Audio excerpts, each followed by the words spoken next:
Hello, hello, guys. What's up? I'm just getting things started here. I'm trying to post something. I'm trying to post a link of this to Facebook, but it didn't work for some reason. How you guys doing today?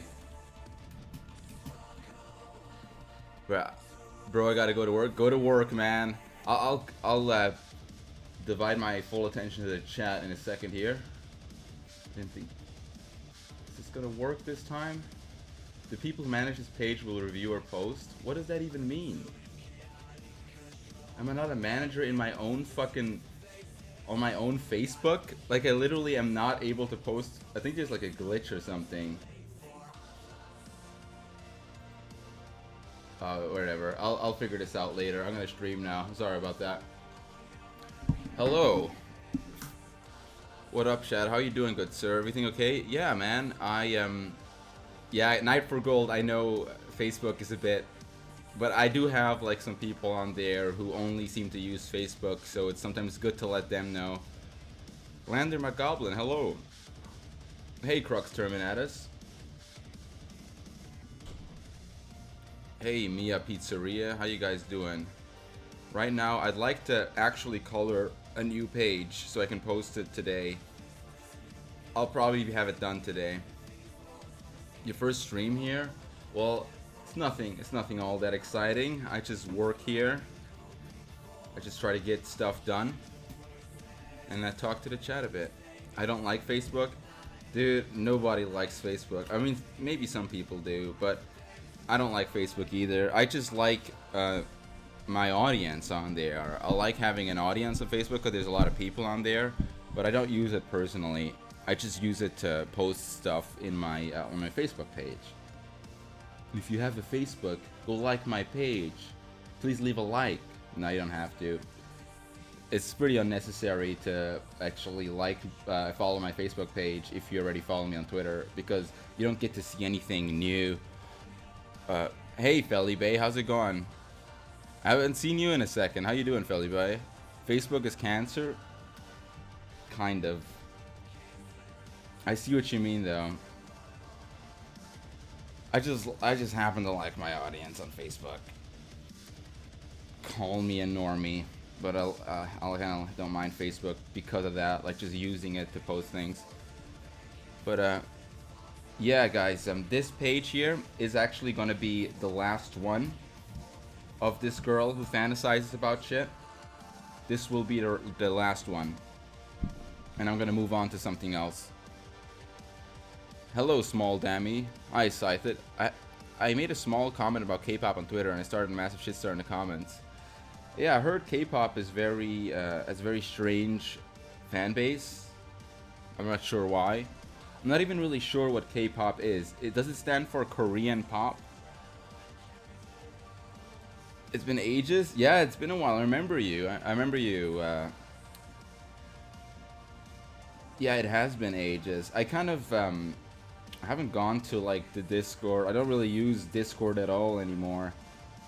It's just fucking, you know, it's just a bit much. Yeah, I spent I was actually up. I was just earlier recovering from being up for over 24 hours the other day. I had like one of those phases where I just was really into working on things, and I was concepting a bunch of new stuff, and it kind of made me be like, I should stop with this comic now so I can do new things, because this whole idea was still from a while ago. I just never elaborated on it, but I have some newer ideas, and I kind of want to go back to some of the things a lot of you guys want to see, and you'll see what I mean with that. You're working away. That's good. Keeping busy. But yeah, I'm really excited to be back into drawing. Like, I haven't been this into drawing in years, it feels. Like, I'm really into it again. Like, I want to improve. I'm trying to make things look good, even though it doesn't really matter all that much with these comics. But man, and I've actually been practicing, guys. I don't know if you've noticed, but I've been practicing a little. Drugs ain't the only addiction. That's very true. That Gray's Twitch page, when I woke up this morning, I felt like I could only sleep like 6 hours for some reason, even though I was up for over 24, and I felt like absolute misery. I had to like walk to the store and get some shit to drink, like not alcohol, but like water and stuff, because I just felt complete like fucking death. So yeah, it's not worth it to fucking overdo it. It's better to just strike a balance, take a break, and avoid those like phases where you feel like complete shit. Like I wasn't able, when I woke up, I didn't do anything for like 4 hours, so kind of equals it out, right? You ever have like one of those where you just fucking, you're like really obsessed with something, like work or something, and you don't want to stop, and you just are awake for so long?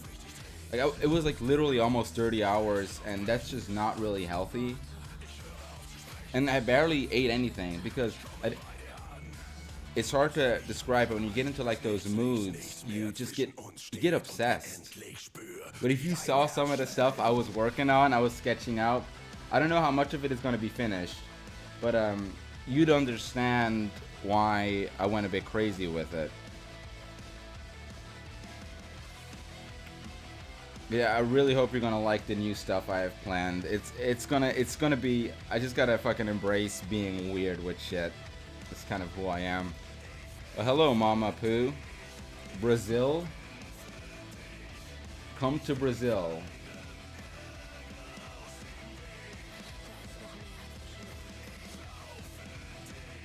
But yeah, let's really get into this. I'm gonna start coloring this in a second. What I'm doing right now, I'm going over the line art one more time. The line art is technically finished, but I'm just going over it one more time, just looking through it to see if there's any glaring mistakes or details. Serious when you said you'd rather sell dope than to work a 9-to-5 job? What's wrong with a 9-to-5? It's guaranteed money. Dartarius, I was quoting Eminem. You know, the Eminem where he said, "I'd rather be a rape."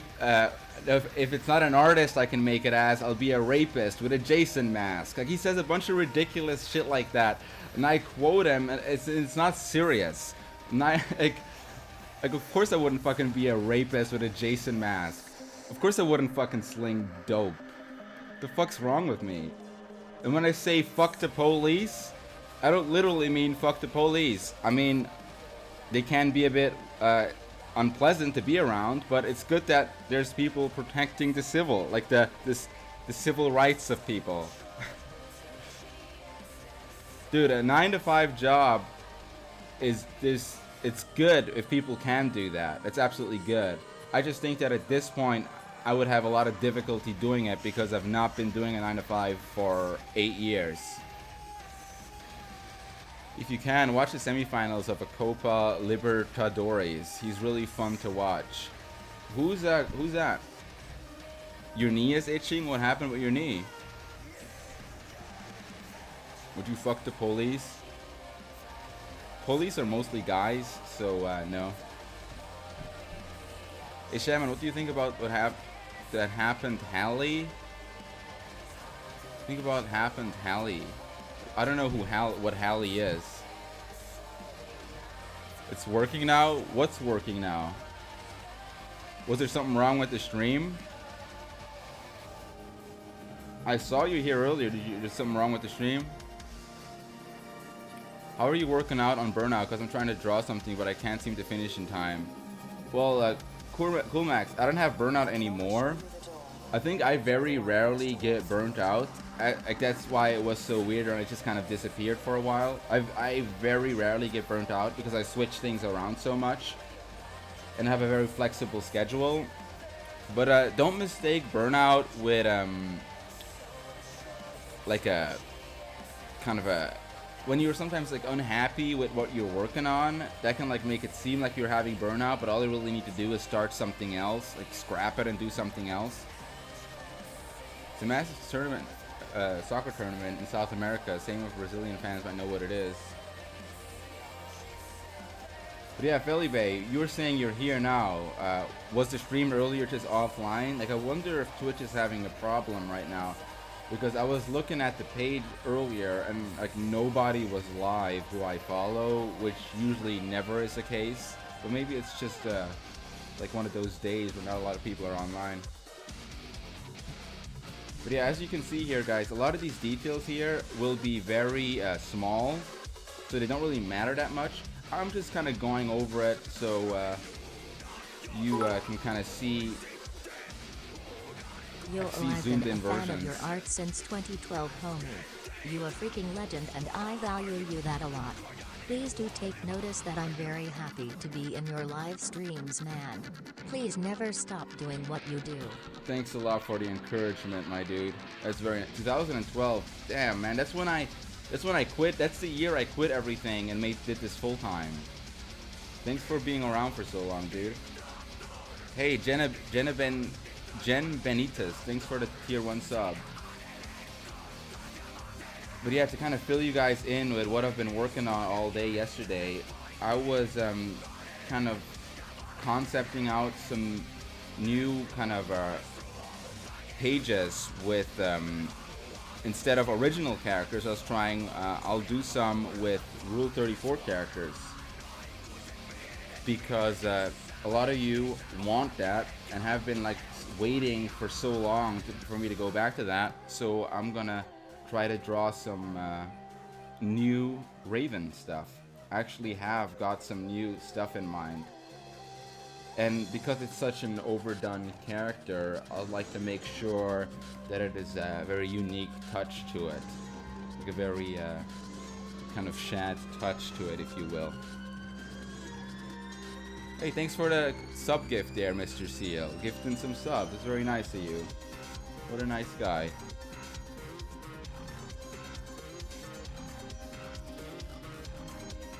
Gifting to the community. I like how Twitch says that. The community. But yeah, as you can see here, this is a wedding. So I got the priest right there. Chad, some German guy tried to shoot up synagogue, but instead he shot one old German woman and one middle-aged guy. Because nothing makes sense. You hear about it yet? I actually haven't. That sounds really fucking serious. Is that the guy you mentioned who was called Halle? I thought you were typing in English, so to me Halle was like Halle. So I was like not sure. I've never heard of that.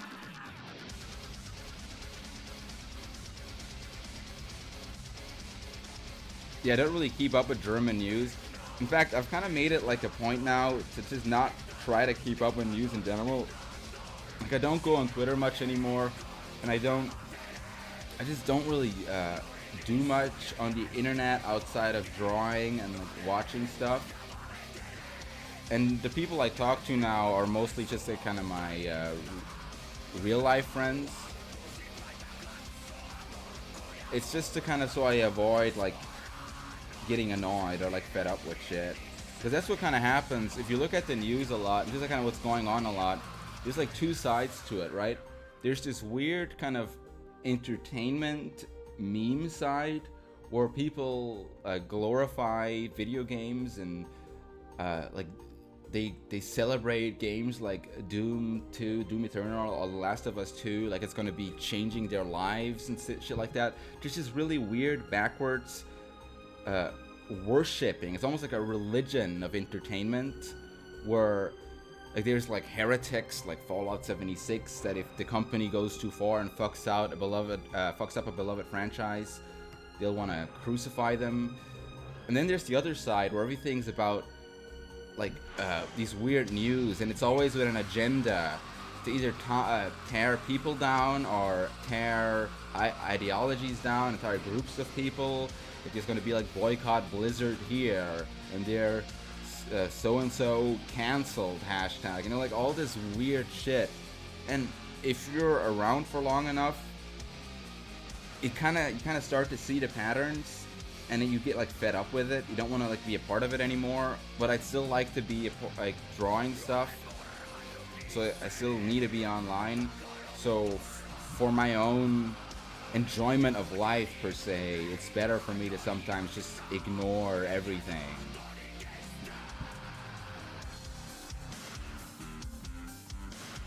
You actually have social media addiction. I completely agree, Mia Pizzeria. It's definitely a problem my generation, the millennials, have first started to experience. I don't think there's ever been anything like social media before it happened. Like, you can't really compare anything throughout history to it.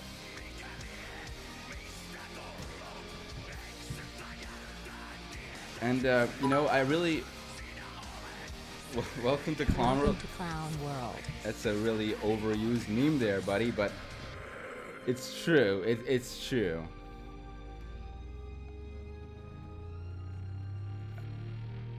It seems that every mainstream community is toxic, to be honest. It's just, that's what people are like. I would just blame people. The more people are around, the more the possibility to get toxic. Shed, where to get your playlist is banger? This one is just an industrial metal mix on YouTube. This is not a specified playlist. Thought I'd try something different. Is this the Shadman? I don't know, man. Is there another one? Actually, there are fake ones, but usually it's pretty obvious. But the verified one there, actually, because of fake ones, is why I'm called Shadbase Murder TV. Because originally there was a Shadbase. Someone made a Twitch before I ever had the chance to. Like, fuck. But the verified mark should let you know it's actually me. I know some people who like their marriages and families have been ruined just over Facebook drama. It's insane just thinking about it. Yeah, it's kind of a tool of destruction. But yeah, guys. This is, as I was saying, this will be the last one of this girl. I hope you haven't gotten too sick of her, but I'll wrap it up now, and you'll see some new ideas.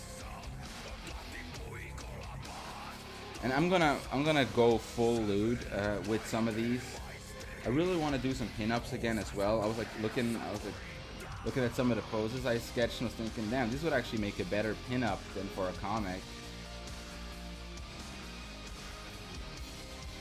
I might want to show you guys how I sketch things out differently now. I might actually be able to show you if I find some panels that aren't lewd.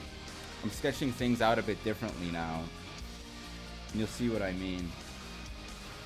Is this music Neue Deutsche Härte genre? I wouldn't know, man. I've heard that term before, but I wouldn't know. I don't think this falls under it. It's not German. You still working on that page with the dude in armor on the horse? I have that one on the back burner. If I ever feel like working on it again, I will. But right now, I admit, I really feel like drawing very lewd, raunchy stuff. In the coming weeks, that page with the gym teacher should kind of give you the idea what type of pages you'll be able to expect. I hope you guys like that page, by the way.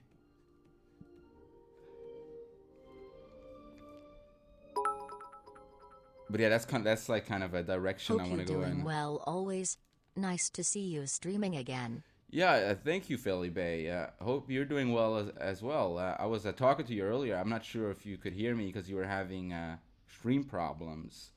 But I always know you're still active and working. I keep seeing unsolicited, like things I didn't ask for, nudity of Philly Bay popping up on my Twitter feed when I check it every now and then. Like, God damn it. How can I check this thing in public now?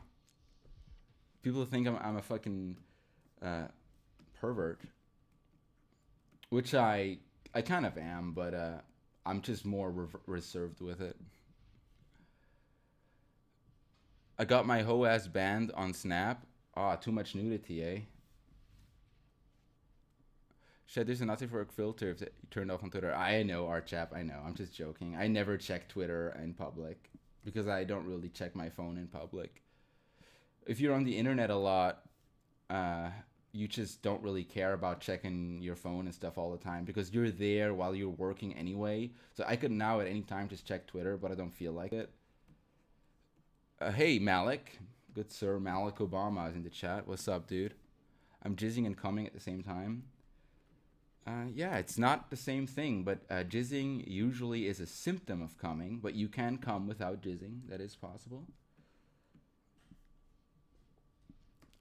I'm good, dude. I'm feeling actually really good. I really, I'm just fucking really happy that I'm motivated to work on stuff. I'm motivated to try to improve and shit. I just gotta make sure that I don't keep like sometimes when you're like really into just working on things, you just forget about everything else, and then you kind of forget about the business side of things, and sometimes you're like, oops, I actually gotta make money, so I gotta make sure that I keep that in mind, how to fucking monetize shit. It's like one of the fucking terrible things if you're an artist who just likes to make stuff. It's always like that terrible thing, that terrible thought in your back of the side of your head. Fuck, this has to make money, right? Or I can't spend like 5 days working on this. I have to justify the time I spend into making this. That's fucking stupid. Joker was a good movie. Oh yeah, I agree, good sir. I agree. Wait, where's the music? You guys want some more music, or do you prefer the silence? How about commissions? I don't know. Cotorino, it's that's only if worst case scenario I'll go back to doing commissions. I'm just saying that because like sometimes you like make things, you'll work on things that people actually don't really want to see, but you just want to make them, and then you make them, and not a lot of people care, and you're like, fuck.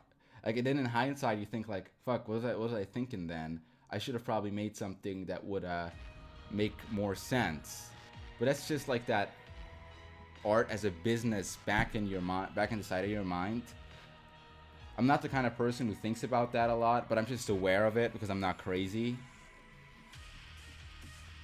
Like, I think if I were a little bit crazy, obviously I'm a little bit crazy, but if I had like more of kind of a severe type of autism or something, this is not a slight on autistic people, but if I had like real problems in my mind, not just the common shit like ADHD or like occasional depression or just the common shit, I think I would be a much more efficient, better artist. Oh, thank you, Mr. Seal13. It's a lot of bits, my dude. And you're still not sub? Nah, you don't have to sub. You fucking support me more than enough. Don't feel like you have to sub. Sub is only for people who look at my work for free all the time and never contribute. No, I'm just joking. You don't owe me a thing. This is all free anyways. It's not your responsibility to make sure that I get paid. It's mine. If I want to make things free, that's my choice. Goodbye, Mia Pizzeria. Yeah, in the future, if the comics get more like kind of sexually fucked up in a way that they're very niche, and I spend a lot of time on them, like I spend like 4 days or something on a single page because there's so many fucking panels. Guys, that gym teacher one took way longer than I'd like to admit because of all the fucking muscle details and all that shit. So if in the future I do more pages like that just take way too long to make and are more niche, I'll probably end up opening like a subscribe star or something, which is it's like something kind of similar to Patreon for those who like would want to see more comics that they can directly support them. Like that, I could then like maybe offer HD pages or concept sketches and other stuff I usually don't show for those who pay, and still keep the stuff free, so everyone wins. But yeah, I know I promised coloring. I'm still not coloring. I'm just really into talking to the chat. I'm like looking at the chat so much. But this line art it's basically done. What am I doing? I'm just adding, because technically it's never done. You could always make more stuff. Like you could always add more lines and stuff. Like look at these lines right here. Like this line, technically if I zoomed in, this looks like this looks like crap, like a sketch. But it's only going to be like this large in the final one. So do you actually care? But just to be safe, I am going to fix it, just to be safe. But I doubt a lot of people care. But that's just one of the things I mentioned when I said I want to start putting more time into art and like take it more seriously. I don't mean it like serious in a way where I'm like I have to be a monk and fucking not have any fun with anything and only practice and only draw things now that are sophisticated and shit. I meant like take it more seriously as in I want to actually practice certain things I'm really not good at. I want to try to understand anatomy better than I ever did. I try to really study shit and try to see where they connect and things. I've been looking through these books and looking at kind of nude, not porn, I mean some of it was porn, but like nude IRL women. I know it's kind of creepy, but you have to look at, just type in like girl naked or something, female anatomy, because you have to fucking look at the pictures of them online. And there's so many naked women online. There's a new one around every corner that looks slightly different, so you kind of like study them. Like, what do you look like? Yo Shadbase, is there any way for you to accept my friend request on Twitter? Or possible Discord? I really want to talk more. Hey Purple Sporzo, I'm sorry man. Thank you for the bits, but I'm gonna say to you right now, I don't even use my public Discord anymore at the time to talk with people I don't have added as friends.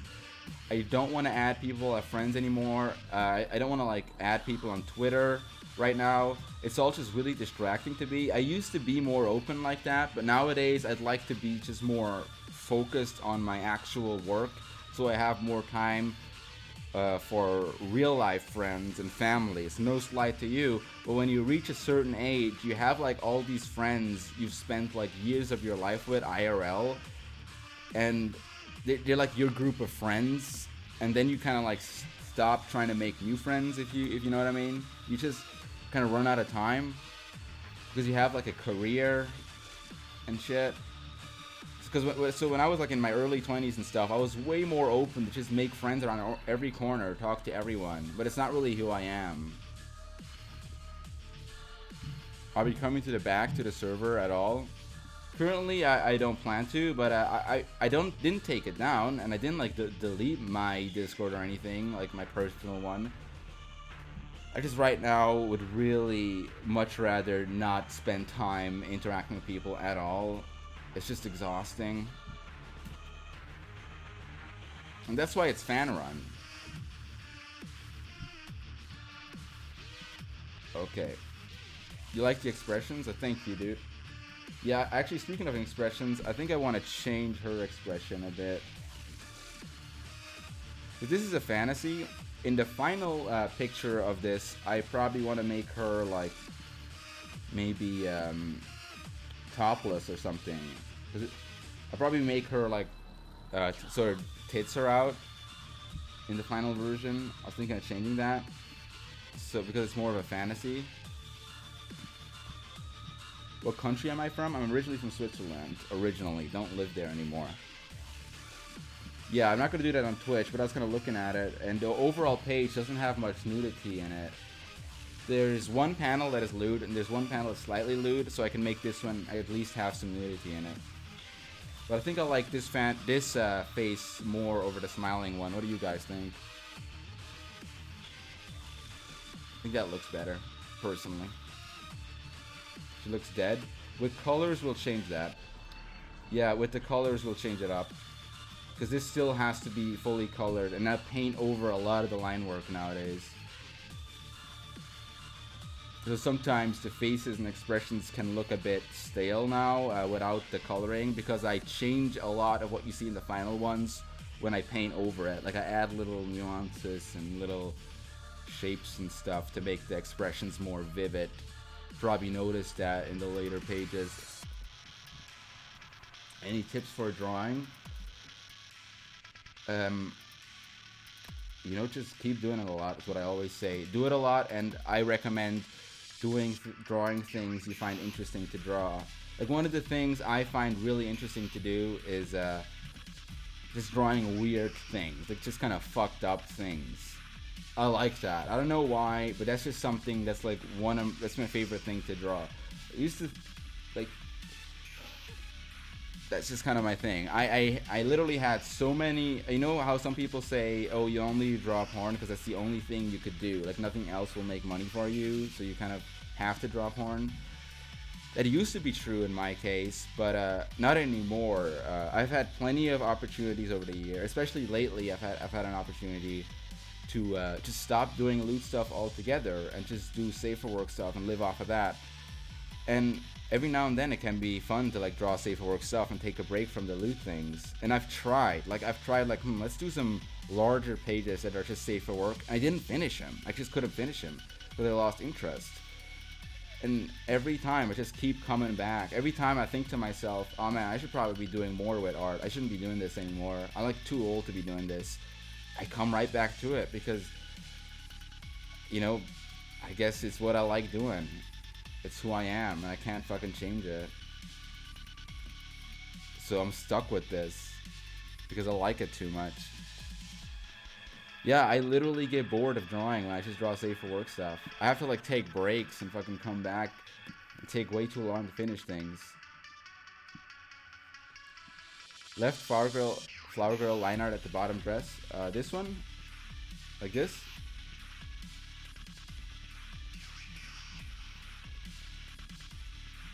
Hey, thanks for the Twitch Prime subs, guys. Appreciate it. It's a lovely, free way to support me. Yes, she's married. Yeah, you actually noticed that correctly. She never actually was a stepmom, but now she is. With this page, she is. But yeah, as I mentioned, for those who weren't here earlier, this is the last one. I don't plan to make any more with this girl and these girls. Moving on to something entirely different. How do you deal with the legendary?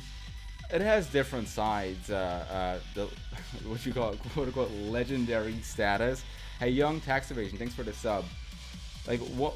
Some of the negatives are if you like reach a certain size, especially if you're controversial. Some of the negatives are that a lot of people have assumptions about you without knowing you and have already written you off without actually looking into you. So like they've written you off for good without ever looking into. That's one of the negative parts. Drawing like a printing machine. That break was well deserved. Thank you, man. It also. That's very nice of you. Don't let anyone stop you from doing what you love. You're my hero when it comes to pornography. You're a legend. I'm proud to support you, my dude. Thanks for always my dong so happy lol. But yay. I can't wait to see more of your art. I will never stop supporting you. Then again, lol. Do you do commissions by any chance? If you do, I know they are high priced. Good luck, my dude. I hope to see you in the next live stream, bro. Woohoo. Shadbase. I am. Dude, that is a much love-filled little message there. That is so nice of you. I was about to mention the positives of the fucking status, and there you go. The positives say that people fucking like your work, look into you, and appreciate your work. That's all I could ask for. But about the commission question, Purple's Porso, I don't do commissions right now. If I ever do, I will definitely let people know. If I ever have any form of slots open, even if it's like only sketch commissions or something, I'll definitely try to get the word out there. So if you follow me on any platform, you'll probably hear of it, or like check my website or something. But currently, no. I'm just not ruling out the possibility that in the future I may have to. Currently, absolutely not. I just can't do it right now. I want. Do you have any ideas for a new character? I'm gonna do a bit of Rule 34 stuff again, like I used to. But I'll still make it fun. I'll still try to make it fun. Not that it's just like stale Rule 34. I'll try to make it kind of unique and twisty. Of course, like I don't know if you guys remember the Pokemon stuff, but I'd like to think the recent Pokemon stuff was kind of weird and twisty and not just your average Rule 34. I'd like to think, but maybe I'm just not seeing it because I don't look at enough Rule 34. But yeah, I'm thinking of doing a full-on. I was contacting out some pages, and I might have some... They're not clever. They're not clever at all. They're fucking terrible. The fucking... When there's a joke in the pages I concepted, it's terrible. And it's all just basically porn. Some pages don't even have a message. It's just porn, but it's like weird. And the whole set I'm planning to do is on Teen Titans. That being said, I'll probably do 3 pages. See how people like them. See how I feel. And if people are like, dude, this is fucking garbage, this is fucking trash, I'll stop. I'll listen to people more and they tell me that things are really unfunny and terrible. Patrick Star, thank you for the sub, my good sir. Also Resurrecto, thank you. What do you recommend I get better at adding color to my work? Whenever I add color, it looks like shit. Oh, dude, coloring is such an important part. You see a lot of comic artists who actually draw line art. You ever seen how like normal, like kind of Marvel comics and stuff they're separated between the sketch artist, the line art artist, and the colorists, and then there's a guy who adds text boxes and stuff. There's like a whole team working on those. Oftentimes you see like the DeviantArt pages of the people who do the line art. And when they try to color things for fun on their DeviantArt, it ruins the whole picture. It makes like the best line art look like fucking amateur. Because, yeah, coloring is his whole fucking own thing. And my recommendation with coloring is, this is what I used to do. I used to try too hard. Don't try too hard and start simple. That being said, let's get some coloring done right now. So I can actually kind of show you why while working on this. These final panels right here are censored, but don't worry, they are completely lined out. All I have to do is turn off the stream, color them, polish them, wham bam, thank you ma'am, they're done. So they'll take much less time to color than the rest of this, so it'll be good to have all this colored in. We can post this page probably late afternoon or something, I'm hoping. No, won't do that, AdCaf. I'm not doing that. Not worth it. So, I'm kind of lying here when I'm saying coloring to start to finish because I did actually start coloring. As you can see, I started here with the background. And the background right here, this is super simple. If you look at it, technically it's just flat colors, right? These are all flat colors, but the sky is a gradient. The reason the sky is a gradient, I'll show you in a second. Right now, this looks like fucking amateur. A gradient sky? Get the fuck out of here, dude. If you saw someone just color a sky like this, you'd be like, are you in preschool? And is this baby's first digital art program you're working in? Are you making your dad's flyer for his fucking fantasy baseball club? Oh, is this your grandpa's birthday party invitation you're working on? Nice gradient. Oh, did you use word clip art as a title? That is so cute. No, but there's a reason why it's a gradient. I'll show you in a second. But in general, a lot of digital artists, they frown on gradients because they say it's amateur. And while a straight up gradient, I completely agree, does just look terrible, especially in contrast to anything else really. I think there's a time and place for him, and this guy, I believe, is a place for him. Maybe I'm wrong, maybe my artistic eye is fucking trash, but I think there will be a place for it in this page. What's important right here with the coloring, for the guy who did ask about the coloring, is to make sure that you fill it in within the lines to the best of your abilities. Because if I colored it like this, like say I colored it like this, it just would kind of start to deteriorate the overall picture quality. But if you color it in the lines, it just looks sharper. Like, of course you can allow some slip-ups and nobody will notice, but once you start doing it too much, it really deteriorates the overall picture quality. So if you're doing like a line art style here, like I'm doing, I mean, obviously to a lot of people this sounds like a no-brainer, but I don't know how experienced the person is who asked. Like, I don't know if he's just starting out or anything, so I'm just kind of trying to make sure that I cover everything.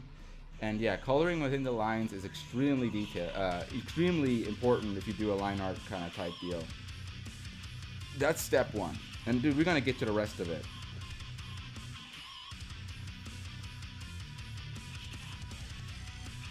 We're gonna get to the rest of it.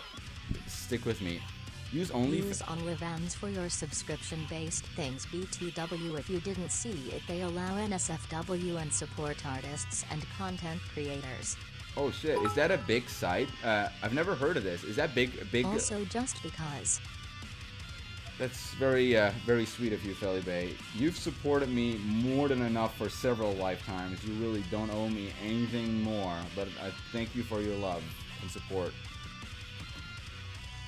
Felipe, I know you're like, you kind of are like, you're an online creator as well. So it always like, it's very nice of online creators to give other online creators money, because I know from experience how tight money can be as a internet artist. I probably should stop donating, but I can't help it because you're such an inspiration for porn artists everywhere. Also because I can't stop donating because it's so rare for you to stream. Anyways though, I wish you had a Nintendo Switch so I could add you. So yeah man, I'm your biggest fan. I wish I could buy merch from you. The point being, I hope to see you again in the near future. So basically, yay homie. How's Shad Girl doing, by the way? Well, that is a lot of love there, Purple Sporzo. Dude, and if you can't afford to buy merch, you don't need to donate to me, dude. Yeah, like, dude, fucking save your money. Save your money for something cool that actually will support you in life. You don't have to give me money, man. Like, only give me money if you guys are like fucking wealthy bastards. But yeah, about the Nintendo Switch, I do have one, but I don't really add people because I don't play multiplayer games, so it's kind of pointless. And the whole Shad Girl thing, that was an idea of my young self that I was kind of doing a contest with, and I never really went anywhere with it. So the idea, the concept has been scrapped a long time ago. And that was back when I was like really into drawing a lot of piercings and tattoos, which I also kind of grew out of. So yeah, I don't think that's ever going to make a comeback thematically. Definitely not. It's not really my thing anymore. But thank you. And thank you for remembering that thing. But the Shad Girl shirt I'll keep up because people still seem to get it sometimes, so why not? But yeah, so we got the rose bushes. Now these bushes aren't done. I might still need to finish them, shade them properly. Then we add in the clouds. You see the clouds? I'm not a wealthy bastard, but am not either too poor, so I guess here you go. Mr. Seal 13, thank you for your love and support.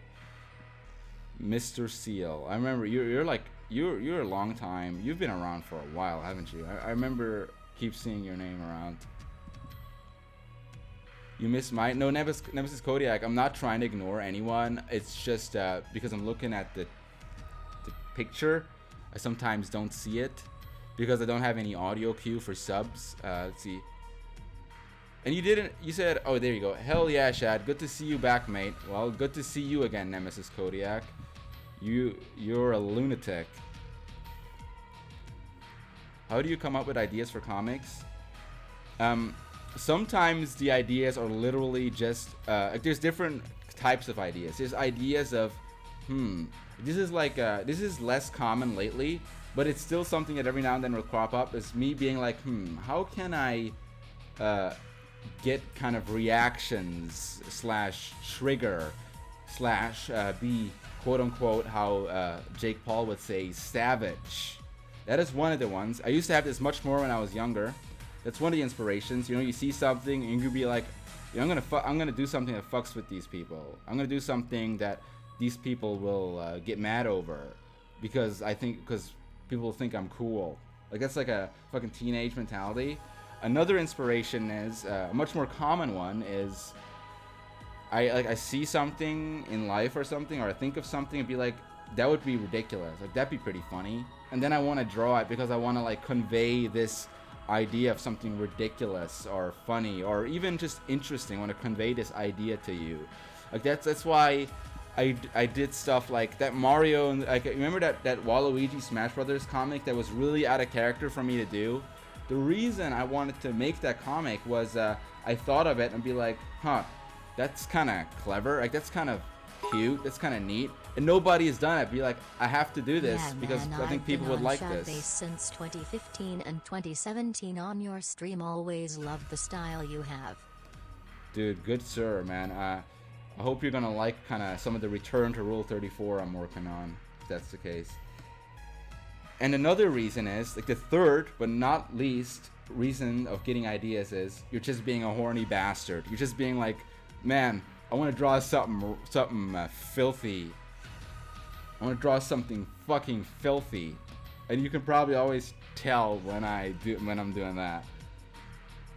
You can probably tell that, just being a horny bastard, fucking weirdo. And sometimes that thing gets suppressed a lot. Even I suppress that a lot because sometimes I want to draw something like really filthy, but then I think like, fuck, too many people who actually know me IRL know who I am now and follow me on Twitter and shit. Fuck.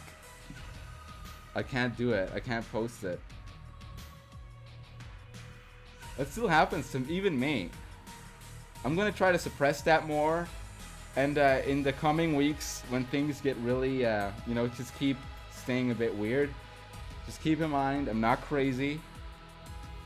I'm not autistic. I'm not insane. I don't have like. What I'm trying to say is, I'm probably pretty normal, except for your average things. Probably. How long I just do you like think to cancel culture draw on weird lewd shit. artists will last? I think it will last as long as there are. As long Alright, buddy, this as is long my as there's last artists and donation. social media. I love you like a porn father. Anyway, man, I hope you achieve greatness. This donation also goes out to all the other people who loves to support Shadbase. We all love and support you, bro. Let's do it, woot. Your biggest fan, Purple Sport, so love you, man. No homo. Don't get depressed, man. You ain't doing nothing wrong, bro. Take hold of your dream and complete your goals, fam. That's so nice of you. I'm glad You you're should be an back. inspirational speaker. Those cigarettes must be really good. You got me. You got me. Unofficial skeleton. Truth be told, guys, there is no Shadman. There is no Shadbase without me fucking having a healthy amount of nicotine in my brain.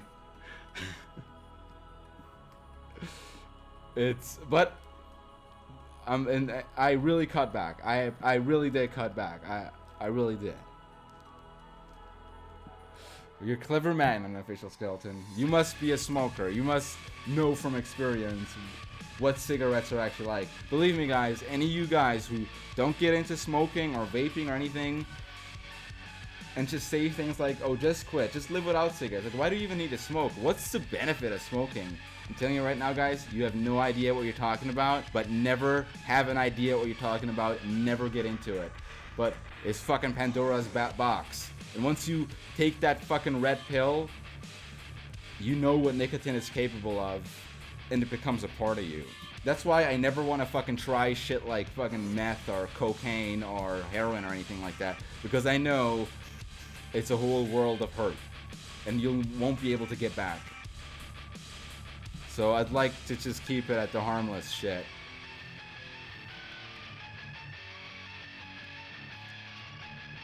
You absolutely can die faster. Absolutely.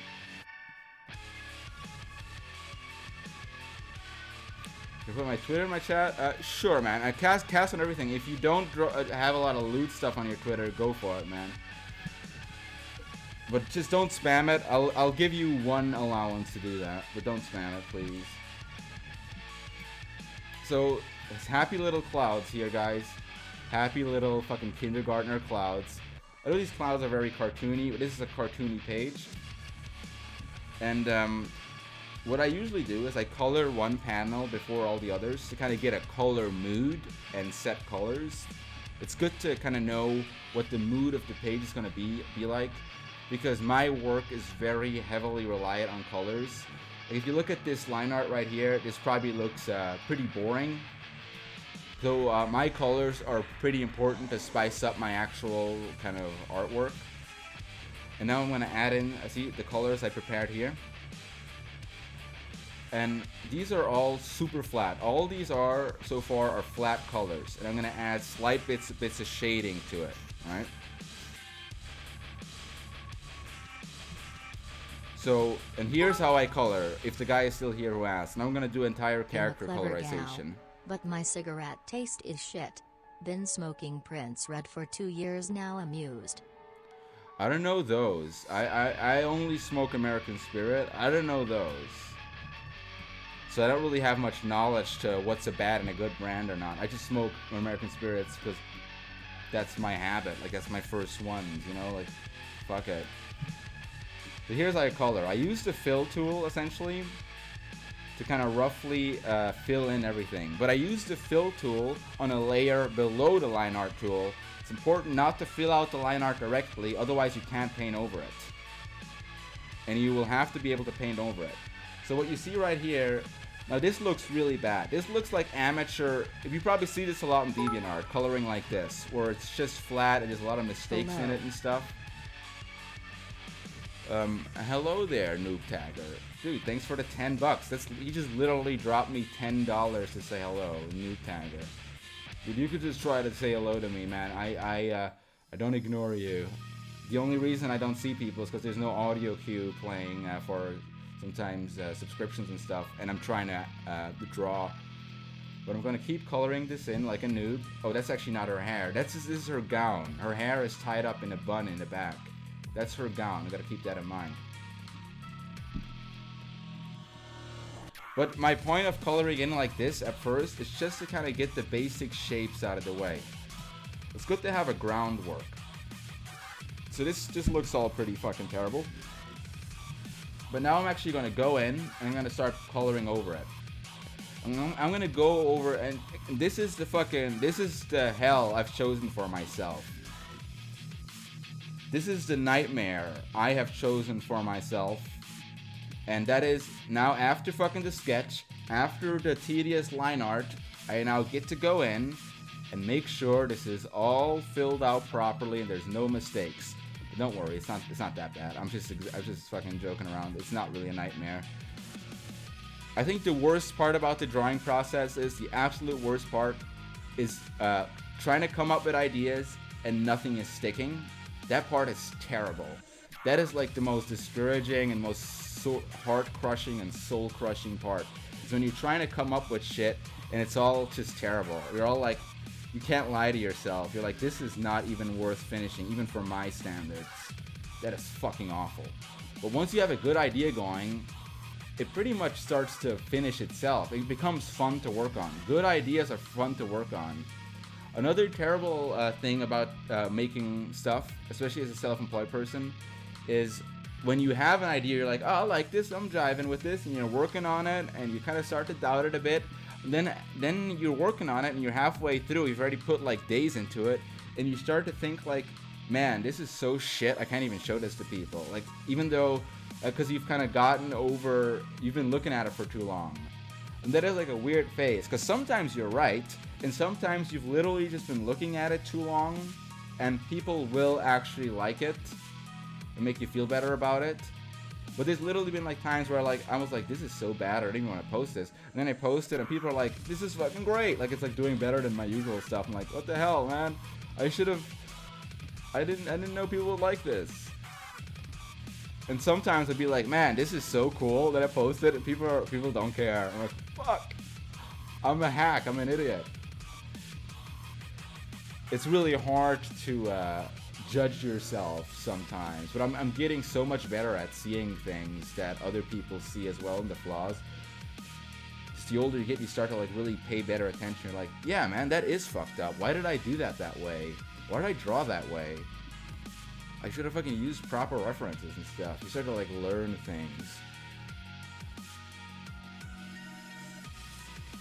Cool, Max.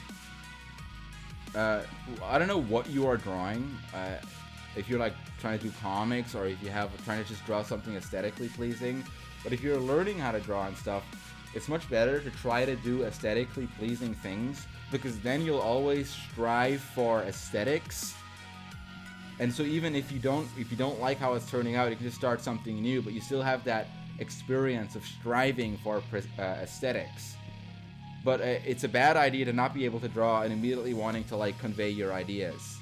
I would say strive for aesthetics first, and then once you're like feel confident enough, try to use a way to convey your ideas.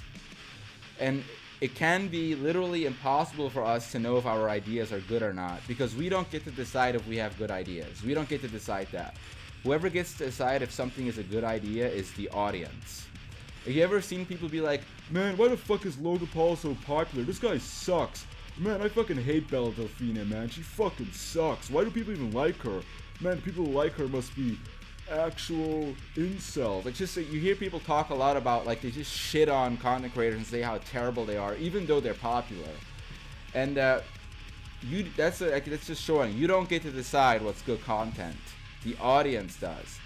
I don't care how much I dislike Justin Bieber. Justin Bieber is clearly good to people. Like, people like him.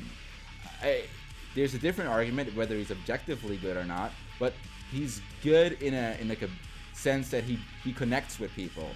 So even if your art or like your ideas are technically from like a art teacher standpoint, they're objectively terrible, amateur. If they connect with people, that is more powerful than the most professional artwork. Like, think of South Park, for example. They used to say that show is terrible. Look how much it connected with people. Look how much people loved South Park over the years. Now South Park is mainstreamly accepted to be a good show.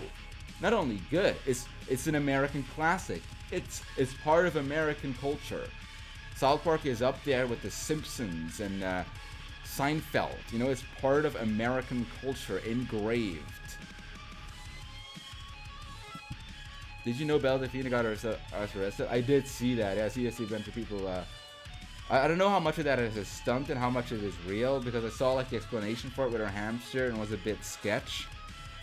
I'm guessing it's probably a mix of both. I'm guessing the explanation is a publicity stunt, but she did do something to get herself have a mugshot taken. But maybe she did something minor on purpose to get that mugshot taken. It's really sketch either way. Like let's just put it this way.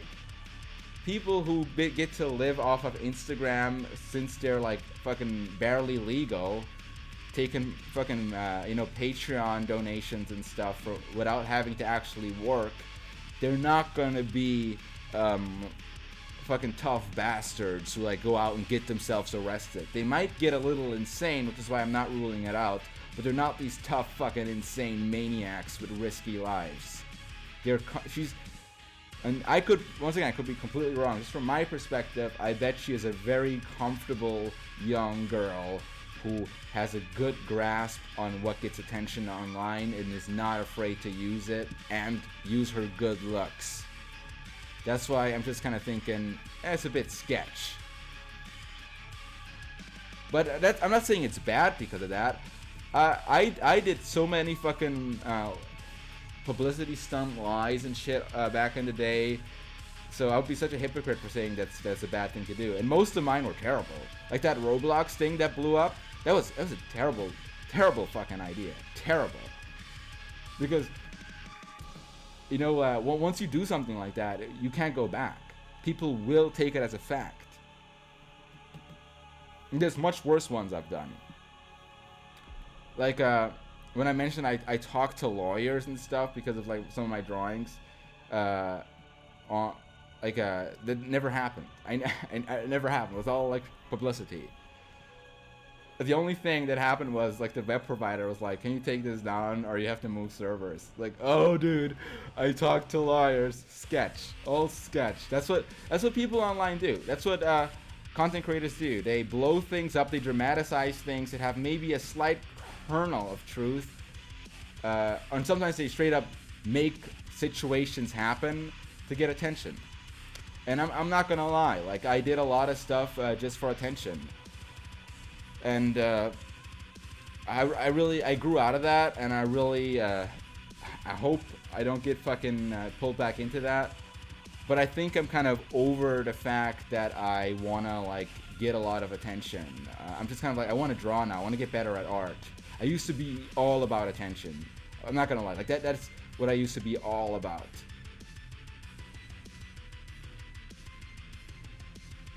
But no, but the things I didn't lie about, the things in Switzerland that actually did happen. That was before my fucking kind of like phase of like making.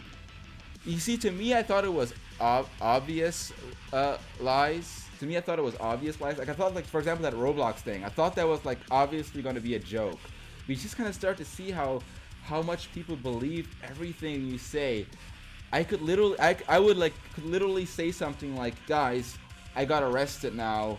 I'm gonna be back in a few weeks. I could have said that during my break, and people would have literally believed me. They would have taken it as a fact. And I never, correct me if I'm wrong. Good job, Philly Bay. You're gonna be at my level. What is my level? But correct me if I'm wrong, guys.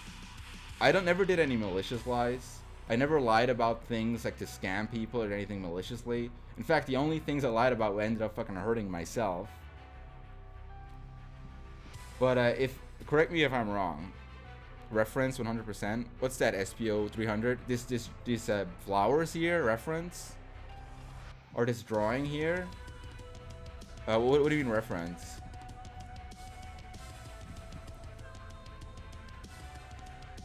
Yeah, Felipe, to be honest with you, at this point, I've like completely stopped caring about social media growth and social media numbers and shit like that. I used to be all about that a few years ago, but at this point, I literally stopped paying attention completely. I don't care if I get like fucking 20k followers in a new month, or if I get fucking 100 followers in a month. I don't care anymore. Like I don't care. I'm really glad when I get engagement, because that I kind of gauge my engagement off of people's interest. Okay, if this is doing well. So guys, if you ever like something I do and would like to see more of it, feel free to retweet it or like it, because it kind of helps me gauge. Because every now and then I go back and look at and be like, what did people jive with? But obviously it doesn't stop me from doing niche things like the fucking Mewtwo shit. I was actually expecting that to fucking make me lose followers, and it did partially make me lose some followers, but at the end of the day, it's really fun to do. It was really fun to do, so I won't stop from doing that. But every now and then when you do like a series and you're like, I'm not sure if I'm still feeling this series, and you see like people aren't feeling it either, you're like, okay, let's quit. I gotta take a piss real bad. I'll be right back. Man, I gotta take a piss bad. What the fuck? Where did this come?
Man, I had to fucking piss like a horse. I don't know what fucking happened. Out of nowhere, I had to fucking take a horse piss. I'm back now. Sorry about that. That just crept out of nowhere. Like literally a switch flipped and I was about to fucking piss myself. But as I was saying, you know, like the whole like thing about like how content creators act and stuff. I kind of know now from experience a few phases you go through. So if you guys ever plan on like making stuff on the internet, I don't know if you ever heard this, but I want to like kind of just tell you about the few phases I see a lot of people go through and I went through myself, which is why I see them and recognize them. Not every content creator goes through this.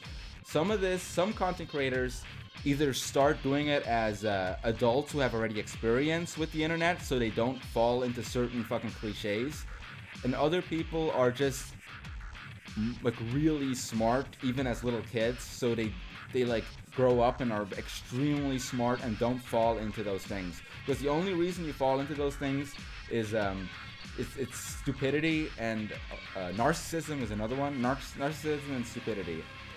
Here's the different phases. Usually you start off with wanting to make something. You want to make something that's fun, and you're like you think it's really cool when people see what you make. You're like, oh man, that's so cool. And then depending on what it is, you start to enjoy different types of reactions from people. Like, you know, some people really just want to be liked. Like that's a lot of YouTube stuff. You want to be loved and want to be liked by people. You want people to be like, oh, this guy is cool. A lot of artists, they want people to think that they're good artists. They want to somehow convince people. It's like, dude, I can draw. Look, I can draw. And, you know, sometimes it's also more wholesome. They just would like people to have a connection with what they drew so they can share it with someone. Like, it can be very wholesome reasons, but it can also be nefarious reasons. Like, you want people to like you. You want to be able to somehow convince people that you can draw. You want to convince people that you're hot, because you want people to like tell you how hot you are when you post selfies of yourself. You know, there's all these different things you see people do online. Hey, Volinar, hello from France, bonjour, bonsoir. And then something else happens. Once enough people start to jive with you, you start to see like, oh, people are paying attention to me. Look at all these people who are paying attention to me. Then the next phase starts, a very important phase. I have to go now. Shad, you have to remember, doubt begets heresy. Believe in yourself. I agree with that in some parts, thank you. But I don't want to get into that phrase. I want to continue my line of thought. Thanks for the donation, though. So then something happened. What was I talking about? I was talking about the next phase. You then start to see people connect with your work, and your audience start to grow, and then you suddenly get this feeling of, I want more. I need more. This isn't good enough. I need more. You know, it's like a drug. You start off a little bit and it's amazing, and you're like, I need more. No, this isn't good enough. You get into that phase where you're like, I need more. And then a lot of content creators, a lot of artists, then they fall into the phase of where they look at other people and are like, why aren't I as big as X? Why is X getting more attention than me? I deserve more. I deserve as much attention as X. So they start to get really competitive and very driven. This is not only to YouTube. This is like also from personal experience. As I was saying, this is with any type of content creation. You get very driven. And correct me if you think I'm wrong, but I've seen this second phase everywhere, and it happens time and time again. But people obviously try to hide the negative parts with phony personas and phony positivity, but it's completely there. The drive, the jealousy, the addiction to clout and growth, it's all there.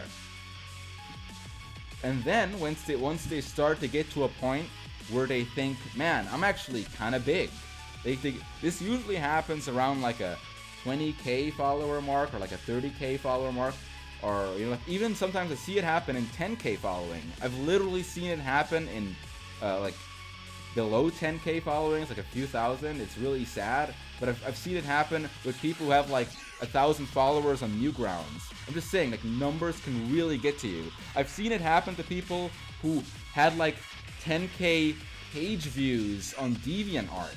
Like, I'm not joking. Numbers will fucking make people go berserk who have no idea what they're talking about.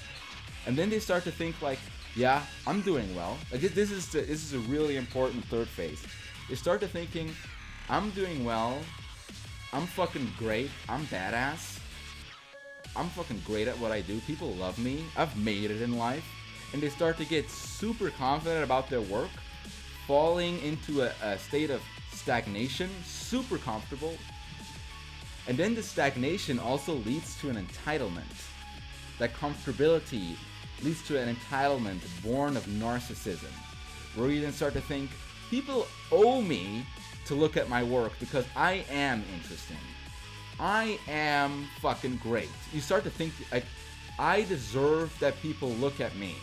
I deserve this. Hey, you over there, look at me. Look at me. And if they don't, you get mad.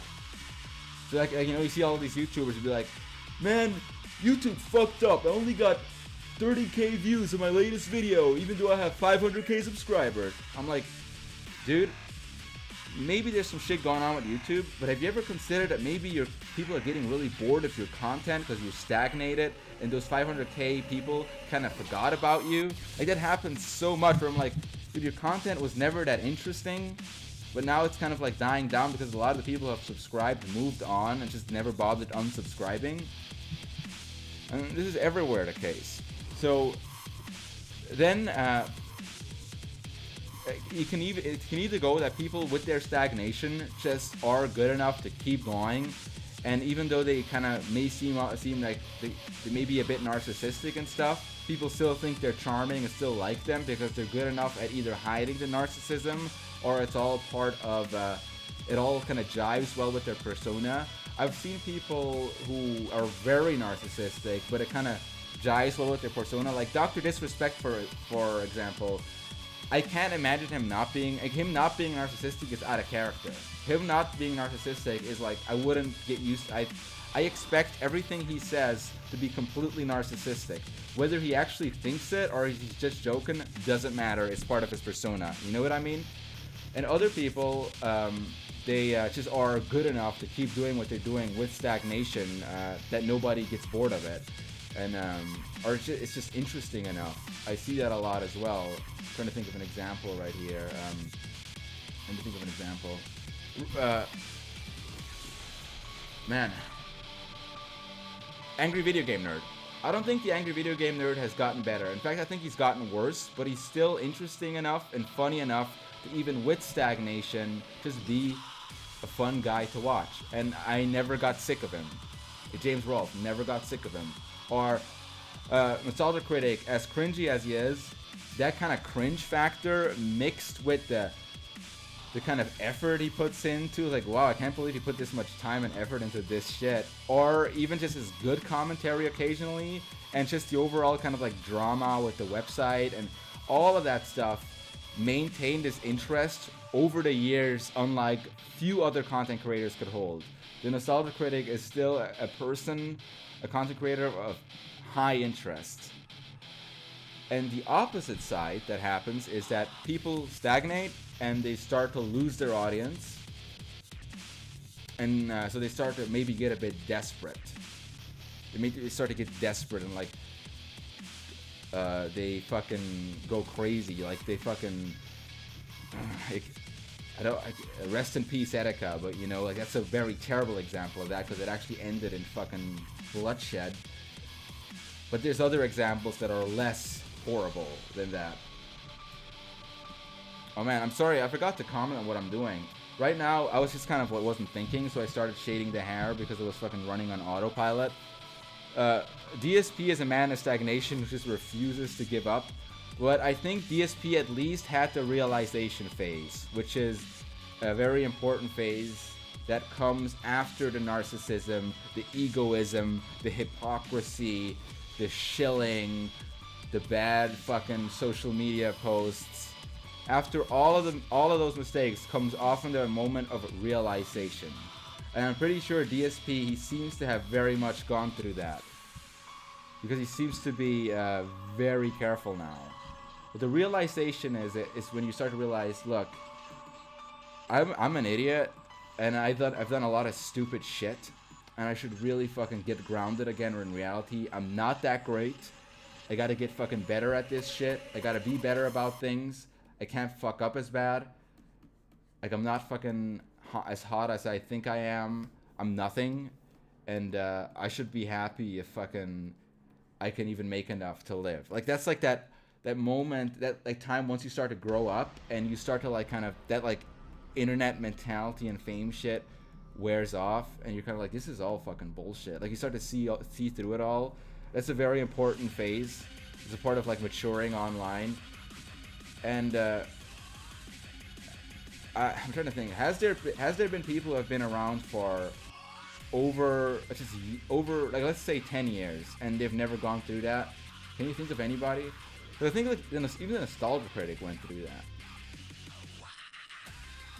Like I can't think of a single consistent content creator who didn't go through that, unless they're crazy.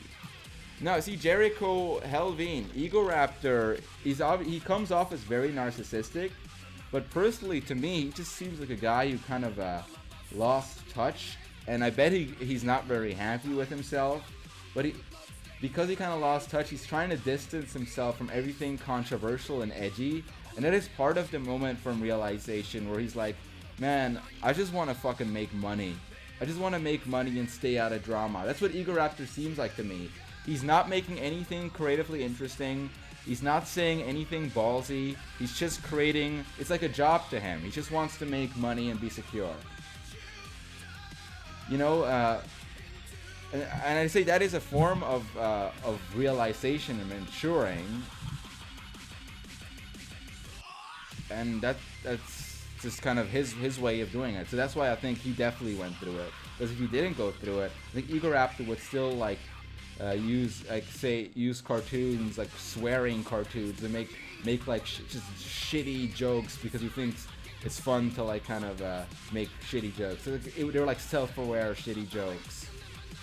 Like I'm not saying like his animations were shitty. I'm saying like he made like a lot of like self-aware shitty jokes. It seems that he knew these were bad, but he was kind of like partially trolly, partially thinking it's actually funny. You know, like kind of mixing it together like that. It made like a charming, like Mr. Literal. He knew those were bad puns, but just seeing him put so much effort into it and actually finishing it had like its own charm. You know what I mean? But yeah, and that's why a lot of young artists can end up being very interesting, because they're very ballsy and with their work and just fucking do crazy shit no sane adult would do. Like, do you remember Oni's animations, how fucking insane they were? Chris is a great guy with a great sense of humor, but I doubt he would ever be that insane again, because now he has like too many responsibilities. He's a smart guy. He's not gonna fucking go insane with his cartoons. Like, I remember seeing one of the old like cartoons. I'm not sure. I think actually Zach made it, but it was like a collaboration between Oni and Psychic Pebbles. And it was about vloggers, and they were really young when they made it, so excuse them. It was just so fucking funny back then. And the disclaimer was, this is not a joke. We really fucking hate these people. And that was so funny, because like everything else at the time was like, oh, we're just joking. We're just joking. Like even South Park was like, this isn't serious. And they were like, this is not a joke. We fucking hate these people. And it was so funny. I remember it made me laugh so hard back then. That like weird disclaimer. And that kind of humor is like kind of savage and funny. And when you're an adult, you don't really want to do that anymore, because you know how much trouble you could potentially get in, and you probably already have too much to lose. Ishad, will Dogmom make a comeback? Currently not planning it. I was actually thinking of having, you know, I've been thinking about doing different kind of collar dog concepts. You know, like humans being treated like dogs, but it will probably most definitely be with different characters. Because I to be very honest with you, I Mr. Seal 13. Thanks again, dude. Think y'all be doing any Destiny 2 stuff since it came out on Steam? I'm sorry, dude. I never got into Destiny. It never spoke to me, so I really wouldn't count on me even looking into Destiny. Never appealed to me. The art style was looked very generic and bland to me, and on top of that, the looter shooter thing to me only works if it's a world I'm actually interested in, and if there's characters I'm kind of like into, or maybe the aesthetics of the game are fucking badass. Like, there's something has to be interesting, aka Borderlands was interesting enough for me to be into it. But the gameplay of looter shooters is kind of brainless and monotonous and grindy, so you need those little caveats. I'm not saying Destiny is terrible, I'm just saying it's not for me. Also, guys, let me know if I'm like rambling. I'm not coherent. I hope I'm able to share some insights with you about working on things. But if you'd prefer for me to just comment on what I'm doing, I can just do that instead. Like, I could just talk along on what I'm doing, but I think maybe a lot of people would find that boring, so just talk about other shit. Because I don't need to say, I'm now coloring in the engagement ring. This ring is going to be taken off at the ceremony to be replaced with the wedding ring. Like, I don't need to say that. But I could, if you prefer that kind of commentary. Destiny had one funny character, and they literally killed him. Nemesis Kodiak asks, what do you think about current Zone Sama? Actually, I need to give you a more detailed answer on that. I'll be right with you, Nemesis Kodiak. No, it's fine. I like when you speak on what's your mind. Well, you asked about Zone Sama, Zone 10. Like, so here's the obvious point. I'm not part of Zone's audience anymore. I really respect Zone. Fucking respect the hell out of just his capabilities and his kind of milestone he has set, the inspiration he was when I was a kid. A lot of the things Zone did that I think were very, very important. But he's kind of went into a thing where even though he still does like occasional kind of hentai and stuff, he doesn't seem to be, he seems to be more kind of catering towards a younger audience now. And I'm not saying there's anything wrong with that, but like, for example, like VR, it's very like kind of has like a hentai undertone, but it's not necessarily lewd like the VR chat stuff and all that. And that seems to be more geared to a much younger audience, and that's totally fine. Like, people gotta fucking do what they gotta do, and I hope he's having fun with it. But I wouldn't, I'm personally not, I'm not like sitting there being like, man, Zone, when are you gonna fucking make X new animation? God damn it. Like, I don't expect him to make animations and stuff anymore. But I know he's still working on stuff, obviously, but I don't expect that to be a frequent thing anymore to count on, like, because it kind of seems like he's moved on a lot. He hasn't completely moved on, but it seems like he's moved on a lot by just getting into a lot of other things, and that's completely fine. Like, I think people should fucking change and grow how they want, and sometimes you gotta adjust what you do so you can able to live off the internet. Like, times change. I know the whole pay site model is really outdated. Back in the day, that was, if you wanted to be a hentai artist, you had to have a pay site. Like, that was like the thing back in the day. There's so many hentai artists starting their own pay sites, getting signed up for pay sites. My life could look completely different now because I've had 2 large offers for pay sites. One of them was from like this weird, I forgot what it was called. Weird network that was buying up a lot of artists from Hentai Foundry back then. They were trying to get a lot of artists on Hentai Foundry to sign up so they could kind of steal the artists from Hentai Foundry for their exclusive work, and then make them post their old work as new work, so people would sign up and give them money to look at their newest stuff. It was kind of like a scam, kind of like a paid, not really a scam, but it was like trying to artificially make a Patreon before Patreon was a thing. It obviously wasn't a scam, but it was kind of like devious, you know? It was pretty transparent what they were doing. So I was like, I didn't want to be a part of it. I was like, no, thank you. And then another one that I strongly did consider was, at the time, what was the site called? You ever heard of things like, you ever seen Raikou? He had his own pay site called Jiggly Girls.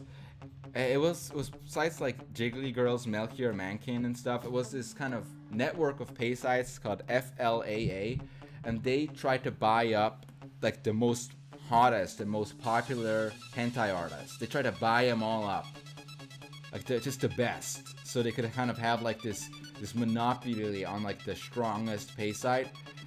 and they wanted to, like, the guy like contacted me, and he was like, he wanted to take a chance with me because he said he never took an artist before who wasn't wasn't really professional, because I wasn't professional, but he said he really liked the way I did comics and storylines, and he thought it was very unique, and he kind of saw me as having like a very growing audience and a good future. Like he saw Shadbase as having a great future, and this was back, guys, this was back in fucking 2000 and early 2012, 13, early 2013. So this was right during the Last of Us comic I did, that shitty little The Last of Us comic. It didn't fucking go anywhere. He was like, yeah, man, I really see you having a very interesting future and your work is unique, so would you like to sign up for this pay site? Obviously gave me a fucking ego boost, which I didn't deserve, because the comics were really fucking shit, especially back then. But I seriously did consider it, because I was barely making any money from ads at the time, and like a pay site like is really lucrative. A pay site is extremely lucrative. Like, think of a pay site like this. If you let's say you have 50,000 people who visit your website. That's probably more than I had back then. Back then I probably had like 30,000 people, or like maybe 20,000 unique people daily visit the website. Let's think about that, like a dedicated amount of viewers visiting your website. Now think about making a pay site. And back in the day, pay sites were expensive, and you didn't have any say in the price.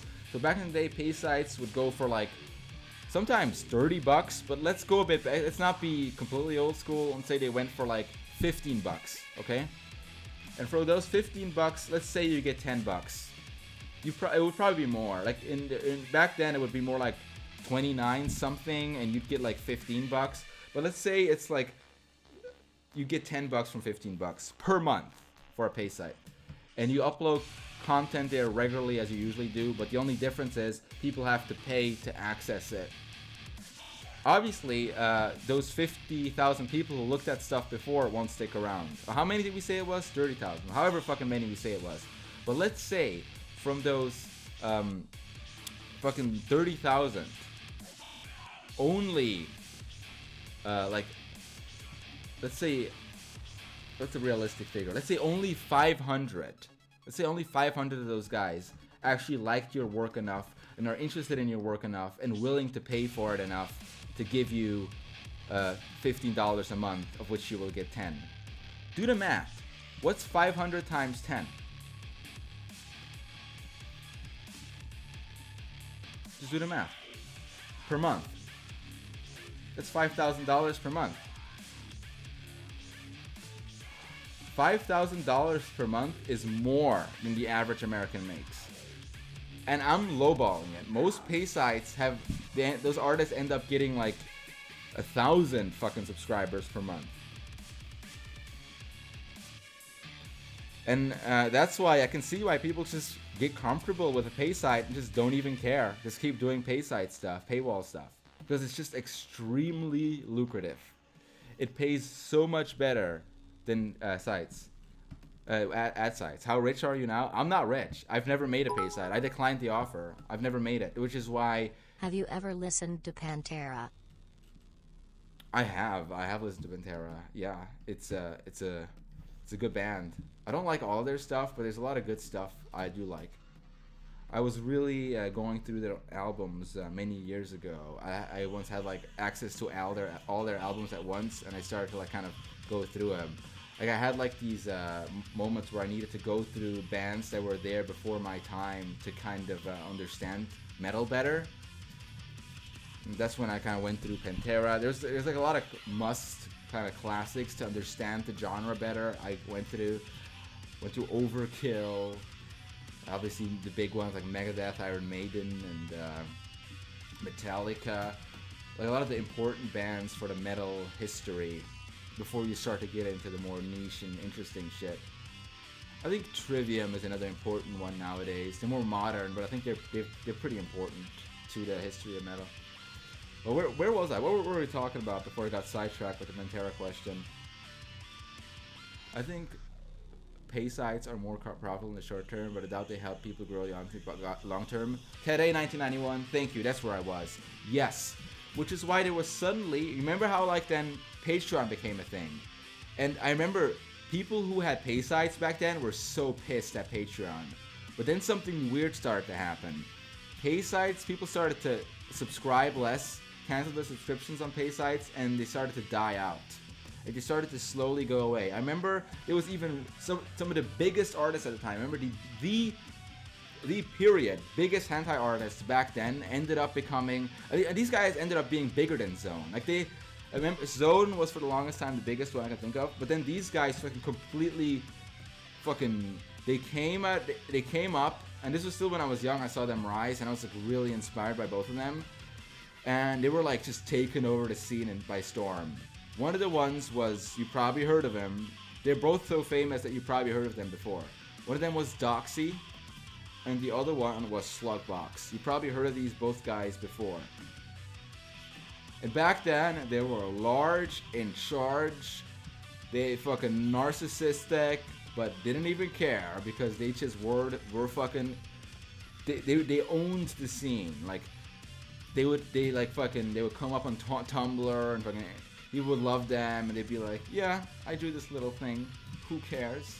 You know, they would just own the fucking scene with like different methods. Like, I remember Doxy really wrote that whole My Little Pony craze, and it fucking made him explode with popularity. He was like a brony artist, and I think with Slugbox was either Pokemon or just his style was like unique enough to be interesting, you know.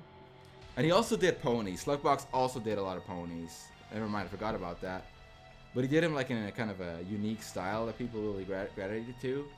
And then those two guys banded together and made their own pay site. Sounds scary, right? Like, what the fuck? They're making their own pay site. They're really gonna take over. It was called Prism Blush. You may or may not have heard. No, not Prism Blush. Well, Prism something. I think it was called Prism Blush. It was called something. Fuck, I forgot what it was called. It was so long. This was like so many years ago. This was when I was still fucking very young. But then, because of Patreon and the lack of interest and people wanting to subscribe to the pay sites, it failed. It completely went belly under. Like, it didn't last for long, and I guess, I don't know if they had like a disagreement, or I don't know the history of that, so I don't want to talk out of my ass, but it just seemed like it went under very fast. It didn't last long, and they kind of separated their ways from there and went their own ways. And then Patreon became the main thing for both like Doxy and Slugbox, and that was kind of like the nail in the coffin for pay sites. They didn't work anymore. Artists were aware they didn't work anymore, and they all started to make their own Patreons. And then you would see artists that I used to see all the time as a kid promoting their pay sites, being all over the place with their pay sites, like Tabulicious or Jiggly Girls or what's that other guy? Tehuko, that guy who draws a lot of traps and like girls that look like jailbait, but they're apparently 18. Just see them suddenly all starting to have their own Patreons and really either neglecting their pay sites or straight up completely abandoning them, like one or the other. Singa, that's a different story. If you'd like me to talk about that, I can tell you that story. Pay sites make the artists become comfortable and lazy, so they never experiment with new stuff and never step out of that comfortable zone. Mr. Steel 31, that is true with pay sites and Patreon. You notice that pattern also in Patreon. But yeah, Patreon was kind of that nail in the coffin, and then they started to go on Patreon. And then Patreon was kind of like this renaissance of hentai artists. Patreon, in combination with Tumblr, took over the scene, and there ended up being so many artists that were able to make a living from drawing by not even having a large audience, but just by having a Patreon and a Tumblr and being able to draw something that's popular, like Sexualized That, or able to draw something unique that's interesting enough to get enough people to subscribe to it. But then, another thing happened. Patreon became more strict on what they allowed. They wanted to be more clean. So a lot of themes, like, because this was all over the place on Patreon before. Underage girls were not allowed anymore. And this was very strict, as in a sense of, even if you draw like Gwen from Ben 10 and make her look like an adult, kind of, like make her have like kind of perky tits and a big ass, she like, her body obviously isn't a child, but it's still Gwen. You could still get your Patreon banned because the character is canonically underage. Like, just weird shit like that, weird inconsistent shit like that, because they would let it slide with other characters, but like certain characters were an absolute taboo. It got like really weird. Another thing was no bestiality. Like bestiality sounds really fucked up, but I doubt you'll find a lot of normal people who think that drawn bestiality is a problem, but they just wanted a more cleaner image, so they ended up kind of just wanting nothing to do with any fictional type of bestiality, which also got really weird because even like dragons, which are fictional, they're not real animals, are not allowed to have sex with humans, or other weird shit like centaurs are not allowed because they have like a horse underbody. And guys, by the way, I'm not making any of this up. Believe me, I know the exact fucking guidelines of Patreon, and I know what they like and don't like. And then another like big one that eliminated so many even large Patrons like J Lullaby or Studio FOV or whatever the fuck they were called. And that was no rough sex. That could be like obviously no rape, but also means, and this is all fictional, man. This is drawing. It's like hentai rape. And this also entitles rough sex that could be interpreted as rape, meaning like someone pins down a girl and like just starts fucking her, and he's like, oh fuck, like, oh no, let go, I don't want to, like that hentai thing where they're like, yeah mate, it's just like fucking like rough sex, but it's obviously not real. Like maybe the girl is into it, like because he's obviously into it, but she's like, no, fucking stop. And it's just like weird shit like that, and it's like that's all not allowed because it's rape. And then another one was no gross stuff. So you can't like be like drawing hentai of like someone fucking, and this is all really vague. I know for a fact that gross stuff entitles like scat and stuff like that could be problematic, but I don't know like how far you could go with pissing. Like maybe you could make someone like pissing on Patreon, but maybe like someone drinking piss is bad. Like just like weird shit like that where the guidelines get really blurry, but they just kind of decide. And that's just their hentai guidelines. They obviously have a lot more weird ones and other stuff with hate speech and stuff like that. But I just remember that started to create like a Patreon scene of where Patreon porn became kind of like Tumblr porn, where it was very safe, you know? Mostly just smiling characters having fun sex or like shaking their ass and showing their titties.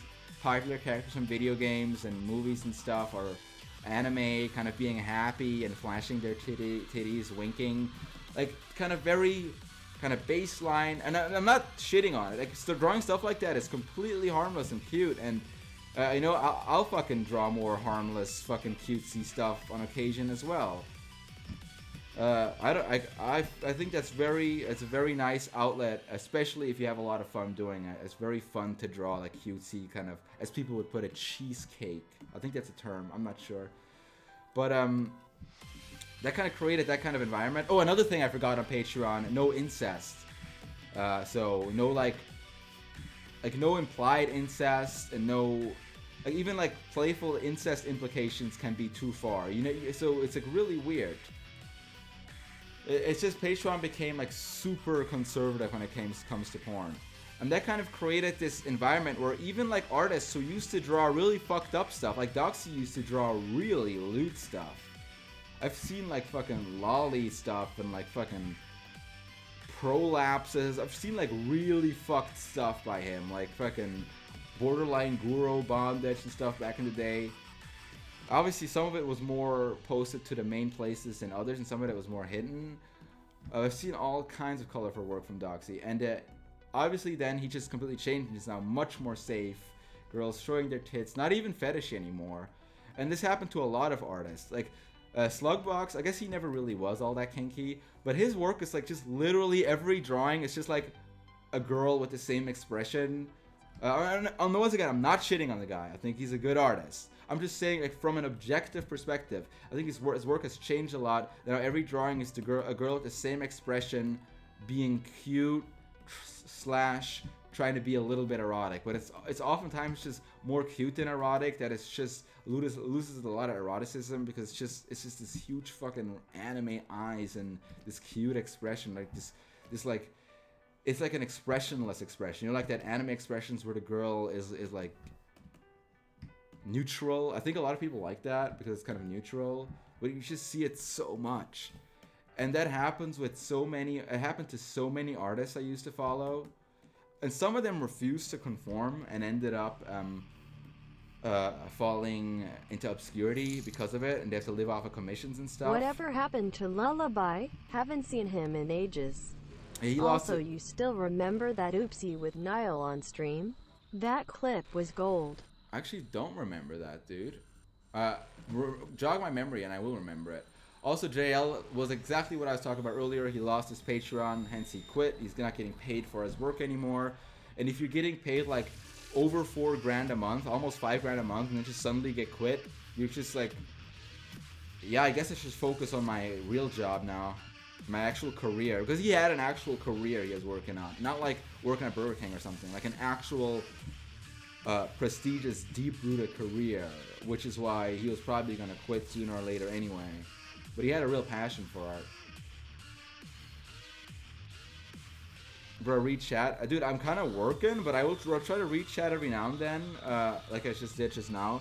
But I just need to make progress, my dude. I can't sacrifice too much time, but I promise to look at the chat every now and then. I just can't just keep looking at it. It's literally impossible. This costs way more concentration than a game. This is like playing an online shooter. I can't look up much. But I look up every now and then, I really do, which is why I just saw your message. It's back. So, what was the oopsie with Niall? Did my chat, did my fucking something crash or something? You said it's back? Okay, but what, I was talking about the donator? No, what else was I talking about? I know I was talking about something else. Oh, scatterbrain mentality, ADHD. I was talking about the current state of hentai. And guys, and keep in mind, this isn't like fucking talking shit about people. I'm trying to be as you know me, lately I've been so fucking objective to a fault. I'm just trying to be super objective. I'm not hating on anyone, I'm just being fucking super objective.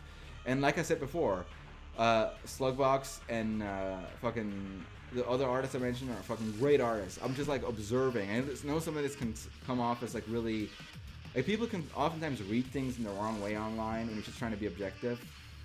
And I just saw that Patreon was like forming this kind of wave of people becoming very kind of safe and comfortable with what they're doing. So they're just fine with having this audience and not really, they're safe. Like they're safe and they just keep doing the same thing over and over and again. That's fine. And that's just one of the side effects. And then another thing happened is that Tumblr decided to get rid of all the porn, which then kind of made artists go to Twitter more. And I don't know if you know this, but this is actually, I don't know if you know how much fucking difference this made, but you know how Tumblr used to work, and you guys used to be big into Tumblr? Hey, Mr. Seal13, thank you for the bits. Appreciate it, my dude. But Tumblr used to be in a way where it had this cool kind of setup where you would never see how many followers people have. The only way to know how many followers people had is if they had like a plugin or like a layout that displayed it publicly, or if they shared it with their followers, like screenshotted it. Because Tumblr was like very different. It didn't promote followers. Like, it didn't show how many followers people had. It only showed how many notes people got, and notes can be either reblogs, which is like a retweet, likes, or fucking comments. It can all be notes. So back during like fucking hentai communities and stuff, on Tumblr, people would get like a few thousand followers and they would actually literally think they are hot shit. Because they wouldn't know. They had no fucking reference point. They didn't know how many followers other people had. So they would be like, Oh man, it would be so fucking full of themselves. There were so many hentai artists on Tumblr, including myself. I'm not excluding myself from this, who were so narcissistic it was ridiculous. I'm like, dude, fucking calm down. You draw porn for a living. You're not as interesting as you think you are. Your porn isn't that great. Calm the fuck down, dude. You just saw that from people who fucking made like basic bitch My Little Pony porn. People thought they were fucking great celebrities. Like, I'm not exaggerating. But then people then also like would start to share their fucking their like followers and stuff. I tried to do it in creative ways, but I was doing it for the same reasons. I wanted to like show off. And you started to see like the bigger artists being like, hell yeah, like I got 10k followers, I got 20k followers, and like they would like, and then every now and then you see one and they'd be like, I got 50k followers, and you'd be like, what the fuck? I didn't even know 50k was fucking possible on Tumblr. You know, it'd just be like this, you'd have this weird fucking idea of shit. And people on Tumblr would then also easily be like jealous and start to form hate mobs.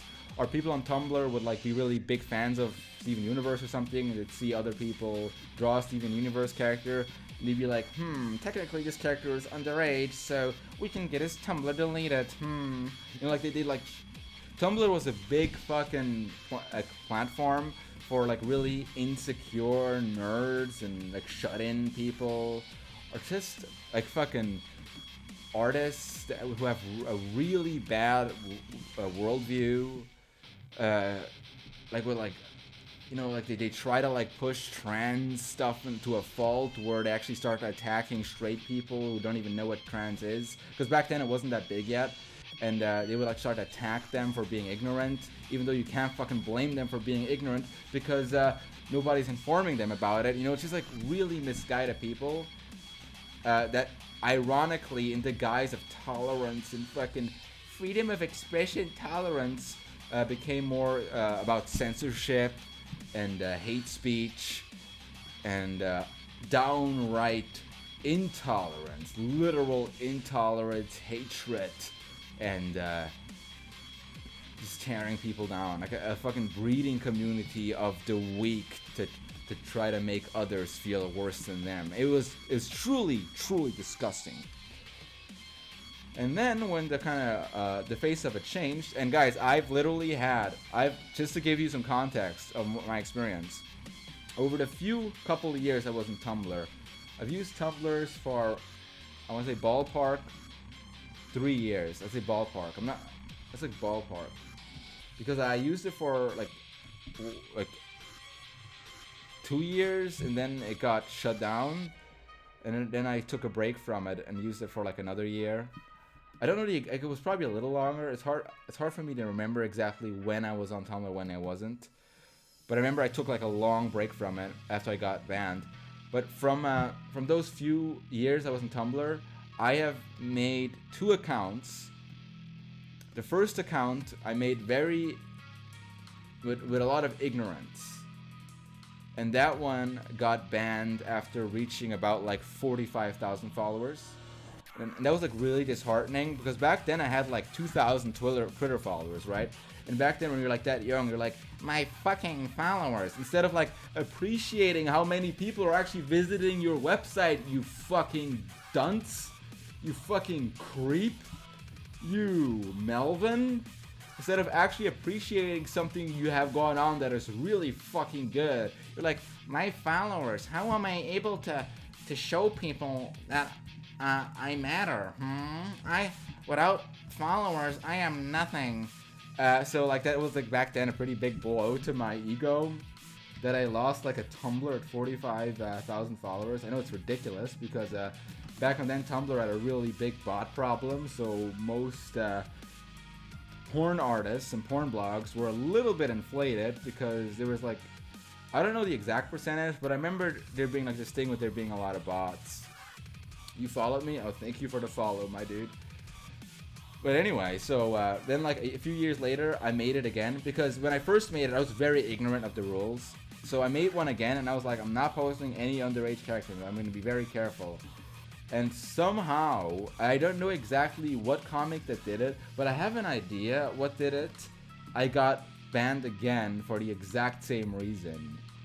And that time I had over 70,000 followers on Tumblr, because in a shorter amount of time I was managed to gather a lot more followers because I was a much bigger presence on the online by then. And then I just kind of was like, oh man, fuck this, I don't really need Tumblr anyway. Because at that point I already had a fucking I had a Facebook to manage, I had a Twitter to manage, and I had an Instagram to manage. So it was kind of like I was already kind of feeling like Tumblr was just becoming a chore. So I wasn't updating it as much anymore anyway. It was still kind of neat to have like an extra corner of the internet to share your work with, because like, even though I would estimate that my Tumblr probably in a post would probably get like 50,000 or like 30,000 eyes on it, because Tumblr wasn't that big there anymore, but it's still like nothing to exactly scoff at, because it was pretty effortless to post shit. You didn't have to go through this whole fucking form like you have to do on Newgrounds or DeviantArt, or fucking Hentai Found used to worse. You have to fill out a fucking driver's license form before you can post a basic sketch. Fuck off. You know, Tumblr was really easy. That's why it was so popular, because you could just post it up. And wham bam, thank you, man. Screw Tumblr, it's become cancer ever since the NSFW artists got kicked off the site. You are too good for it anyways.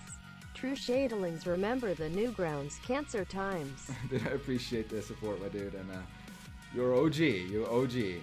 You're the real one. You know what's up. But I would actually argue that Tumblr has already kind of died a lot before the Not Safe for Work cancel. So I think the Not Safe for Work cancel was actually an effort into invigorate a more mainstream audience again, ironically making it less relevant, because the Not Safe for Work was a large chunk of their audience.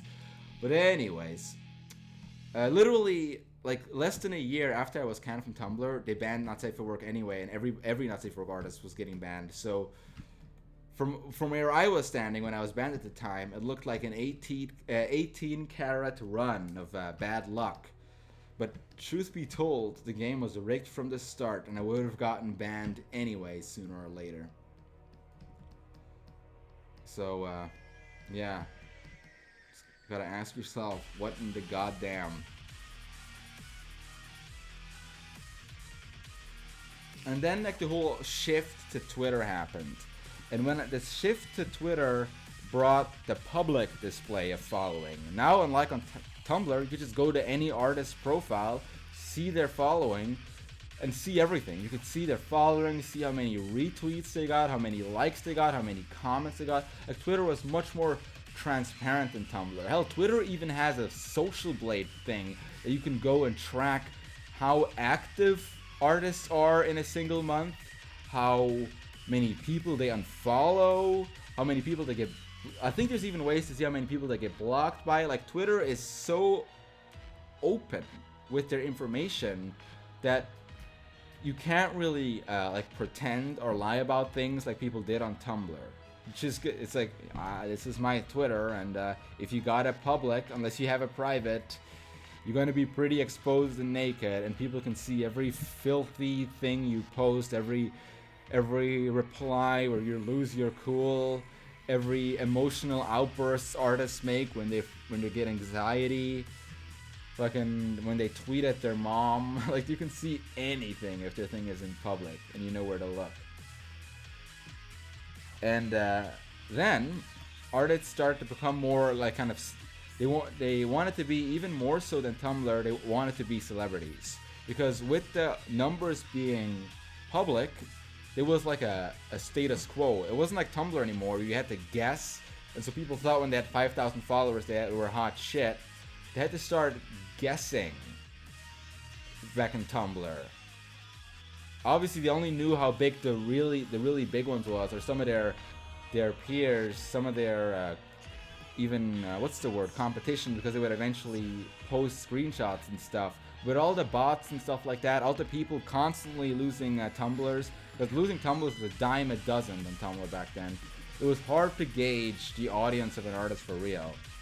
But then after, with Twitter, it was just so important for artists to become celebrities, because they had the status quo, and they wanted to be like yeah, man, like it was like I am.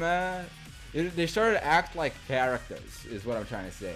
They all started to have personas, and they all started to act like characters they would like the world to perceive them on rather than trying to be their honest selves. Obviously, you gotta hide. We all aren't our honest selves, but we all hide a lot of things about us.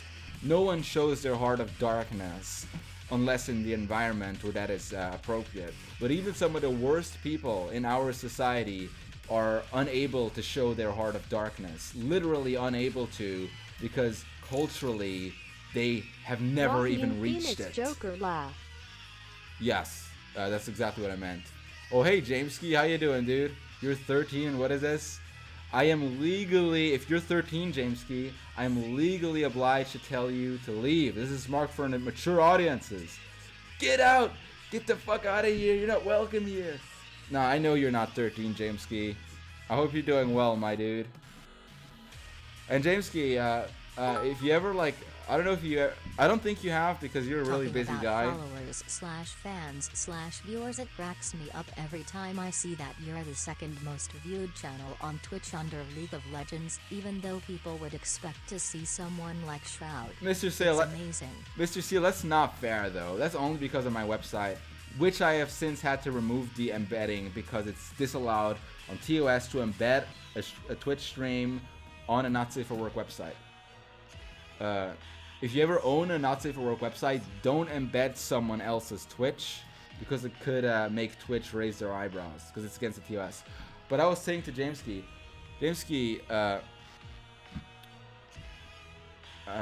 fucking, what is this message I'm getting in the chat? Alright, thank you for new emote. I don't use emotes, but what the fuck is that? What is even that emote? I didn't know this was a thing.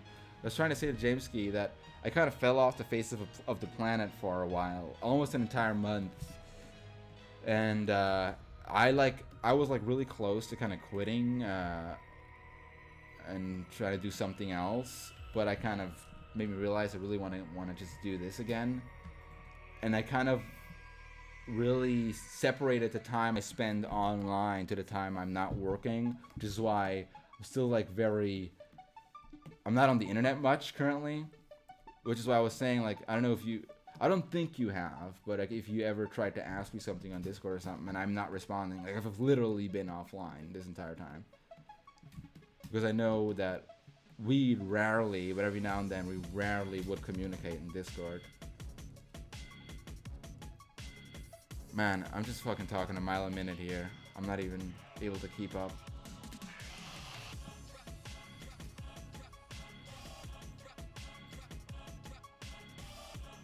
Is the redhead the mother's daughter? No, she's supposed to be like her sister or something. I'm gonna try to make her a bit older with the coloring. But guys, what was I talking about before I got sidetracked?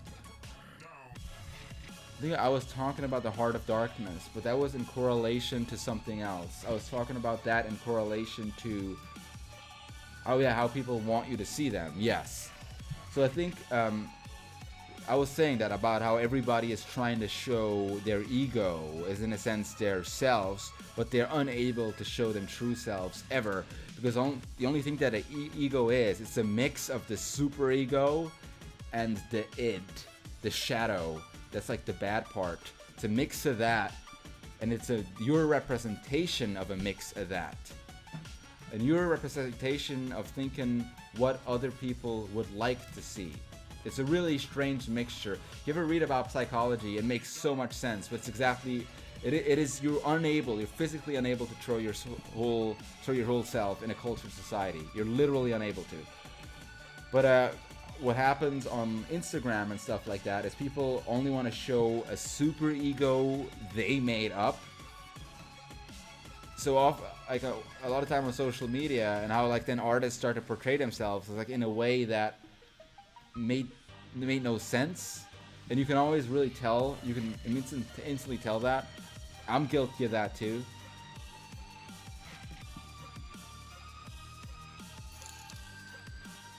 You will drop. Can you please do your best Joaquin Phoenix Joker? Arthur Fleck laugh. Hee hee hee. What was it like? I can do better than that. No, it was like this. It was like such like a really awkward long laugh. Like something like that, right? Is that somewhere on the right track?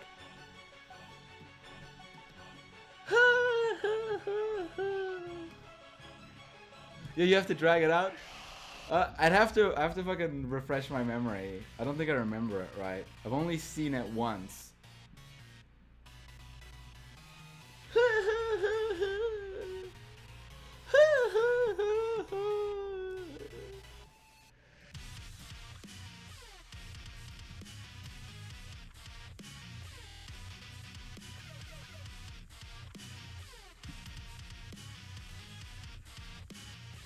I'm sure it's in the trailer on YouTube.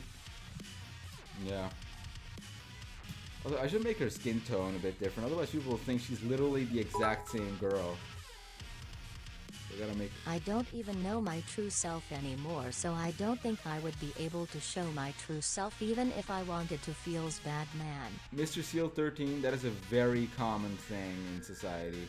That a lot of people are very distracted with life, either because they have to or they choose to distract themselves because they don't want to get to know their true selves.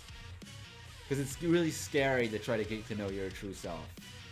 But especially a lot of younger people, they have no idea who they are or what they want.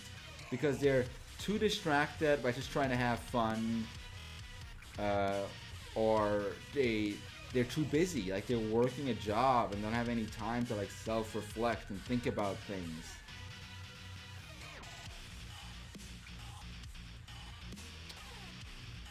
But I would say it's better to be too busy than scared of it. Because with being too busy, you can always do it when you're older, or if you're scared of it, you might run away from it for life. And just choose to ignore it and suppress it even when you're in your fucking deathbed. Like seriously, that happens to people. They never get to know themselves. They never know what they truly want. They just play along with what society has written out for them. Also, I gotta get her real colors. I'll be right. Oh god. Fucking, I'm so glad that wasn't porn. Whew, I'm so glad it's just me talking about Starfire, how to draw Starfire. I was talking to an artist on my my business Discord, how to draw Starfire. Oh my god. Ooh, that could have been bad.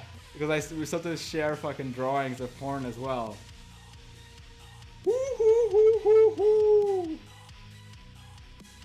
That could have been bad.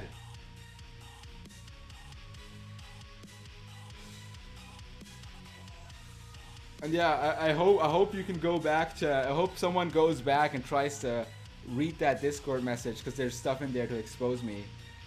No, but I hope someone actually goes back because you'll actually see how wholesome my conversation and trying to help other artists can be.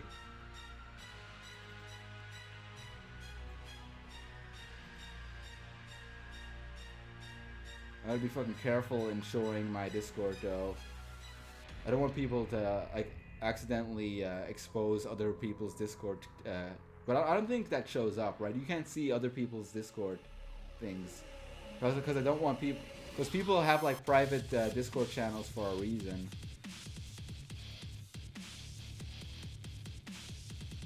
Now, Neo Boy Life, nowadays Discord has replaced Skype. So if you work with people and or need to stay in contact with your family or like neighbors and stuff, if you don't have Discord, you're crippled. You're literally crippled because people don't use Skype anymore. I mean, at least the people I know. If you want to conduct business or work with people, it's impossible to get yourself. It's just fucking impossible. Yeah, it's not a ban. I only accidentally showed, it was just a conversation about how to draw Starfire. Because I'm working on sketching her right now. I can actually kind of show you some stuff I sketched if you want. It's all like super lewd, but I might be able to find some acceptable stuff. Well, sorry about the screensaver there. I'm just trying to make sure I'm not accidentally popping up anything lewd. Anything lewd. Man, this is super lewd. Kind of want to.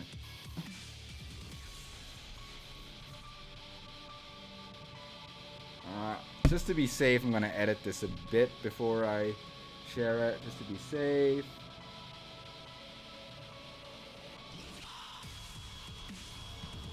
Okay, just keep in mind when you see this, her whatchamacallit, her tiara is going to have a much higher cut so you can actually see her ass better. But just to be safe, I kind of censored this so you won't accidentally see her ass, okay? God. Now I still gotta censor it some more. Can't show it. You can almost see her pussy in that one panel. I'm definitely not showing this. What the fuck? If I would take the screensaver away right now, I'd get banned. Because this is like, even though it's not porn, it's like that other artist drew once to get suspended for, like the pussy outline stuff. It had that, and that is not good. That is no good. But a tiara is fine.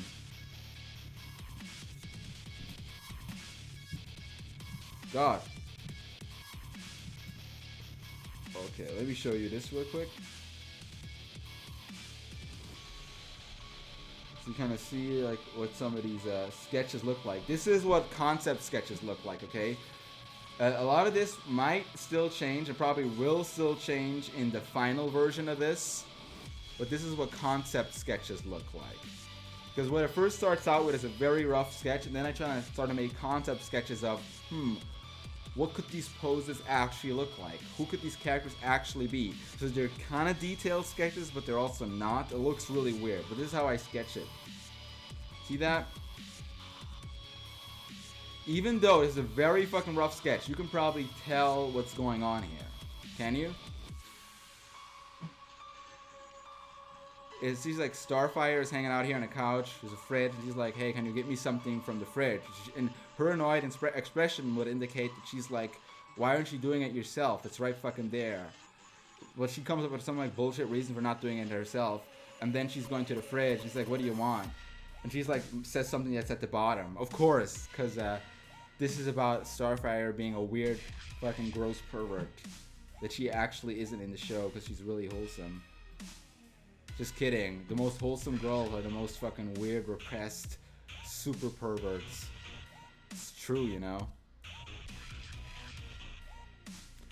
No, my kitten. The other way around. Raven Fuda throat fucking Starfire. Isn't that better?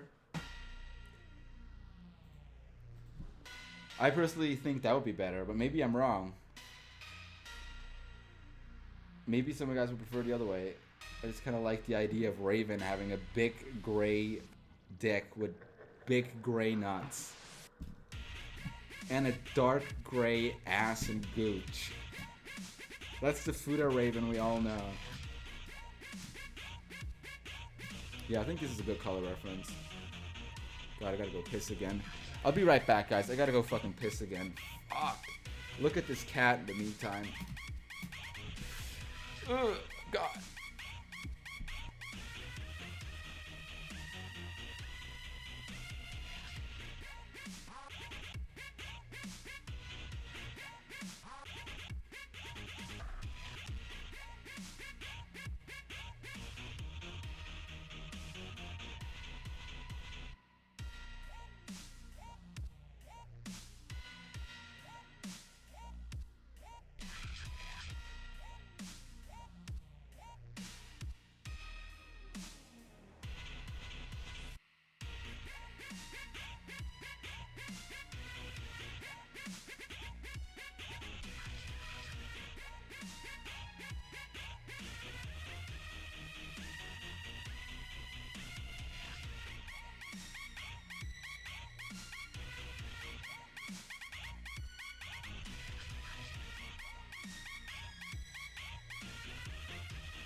That's some cute pussy.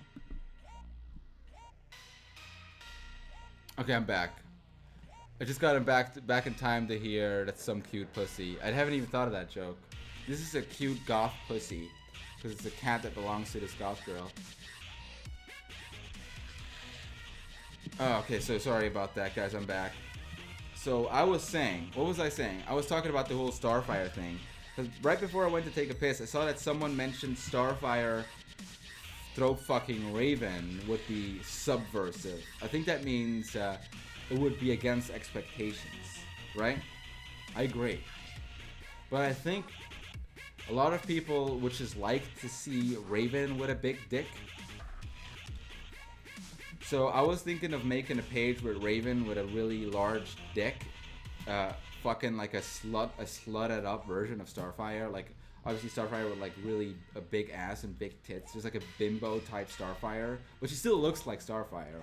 But you know, like just more like developed and like bimbofied. Like she's like really unnecessarily larger tits. Because the original has tits, but they're like realistic. And the reason for that is, like I said before, what I want to do with the Teen Titans stuff is I want to make 3 pages and maybe 3 pages and like a pinup or something. I don't want to do some Teen Titans stuff in a row that people want to see me do.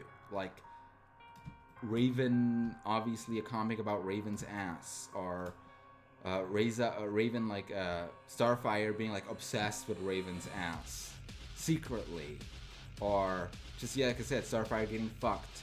Like there's a lot of like things that I know that people would like to see. I feel like I'm gonna make a few of those pages that I know that people would like to see.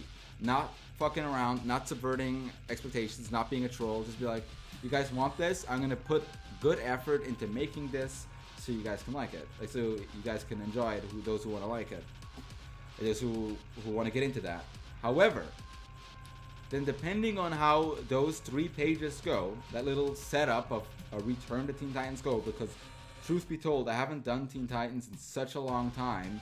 I mean, I've done like little Raven pinups, and people seem to like those, but it's a bit of a, like, pinups are, they can more easily be enjoyed by anyone, you know what I mean? Like, a pinup of a character that you put effort into can more easily be enjoyed than a comic, because a comic can be risky. If it's like very fetishy, very niche, or just downright unfunny, or like too mean, or kind of gross, like there's something about the comic, people aren't gonna like it. People are gonna be like, this is kind of weird, it's not really my thing. And they're gonna complain, or they're gonna like, it's not gonna get a lot of interest. So that's why comics can be risky. But with pinups, if you just do like a vanilla pinup of a popular character, that's a really safe way to engage with people, even though it's a more kind of common crowd. Which is why I think it's unfair to judge that off of that, because these comics are not going to be for everything. They're going to be really fetishy, really weird, like just things, unspeakable acts. You could draw Tara from Teen Titans, don't know if you ever did her. I drew her once in the background of the car wash picture, Mr. Seal 13. Don't know if you remember the car wash pinup. That's the only time I've ever drawn Tara. And yeah, just to give you like a reference of what I'm talking about with fetishy, there's literally a page I have still in concept though of like Starfire kind of being like, she sees like Raven asleep on a couch, and she's like sleeping in a way where like her cape is like falling off of her back, and she's sleeping in like an awkward position, like she fell asleep reading or something, or watching television. So she's sleeping in a way where her like ass is stuck up in the air. It's like, you can basically just, her cape is brushed aside so her ass is poking out. Because you all know the only thing that's covering her ass is her cape. We all know that. Without the cape, you can just fucking see her ass. Even in the cartoon, you can just see it. But Starfire is like doing like a little game of truth or dare of how far she can go. Can she touch it? What else can she do without waking her up? How deep is she asleep? You know, kind of a little... Just like little comics like that, where it's like really just kind of kinky shit. Like it's not even like humorous, it's just fucking kinky. Good guy, Shad. I mean, we all know you are a genuine nice guy. I wonder how people behave around you IRL who actually know about the stuff you draw. Shad draws a cute girl. Also Shad, give her a giant massive ding dong.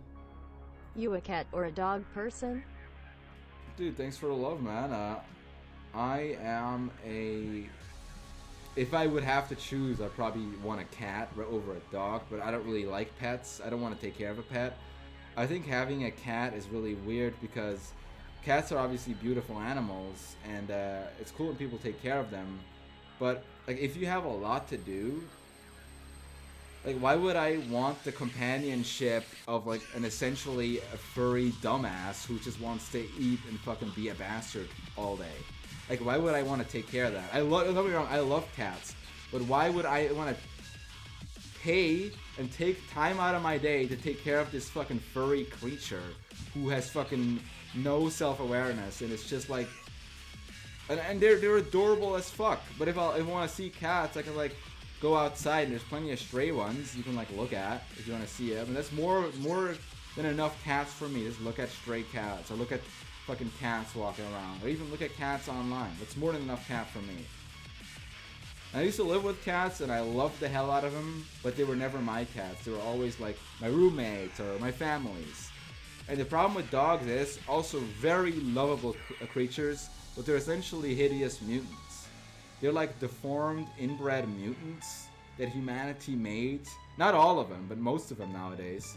Humanity made these deformed, inbred mutants, and they're fucking wholesome, and they're fucking adorable, and they're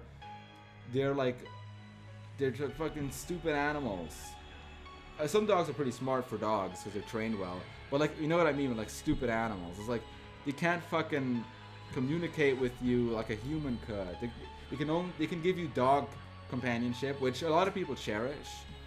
But personally, I'm like, as much as I like dogs and their companionship, or when I'm hanging out at a friend's place, one of my friends has like there's sometimes 3 dogs in his house. They're all like really friendly. And it's like when we're like hanging out on the couch, it's cool if they're just hanging out with you. But the amount of time and effort you have to put into taking care of a dog is not something that I'd want to do as a self-employed person. Because a cat would in theory work, I still don't want to do it. But in theory, a cat would be much easier to take care of than a dog. Taking care of a dog is like taking care of a really furry, 4-legged, like fucking 5-year-old or something. You know, not even 5-year-old. He's it's like a 5-year-old who can't talk. A 5-year-old who can't talk is really, and it's just really never will grow up.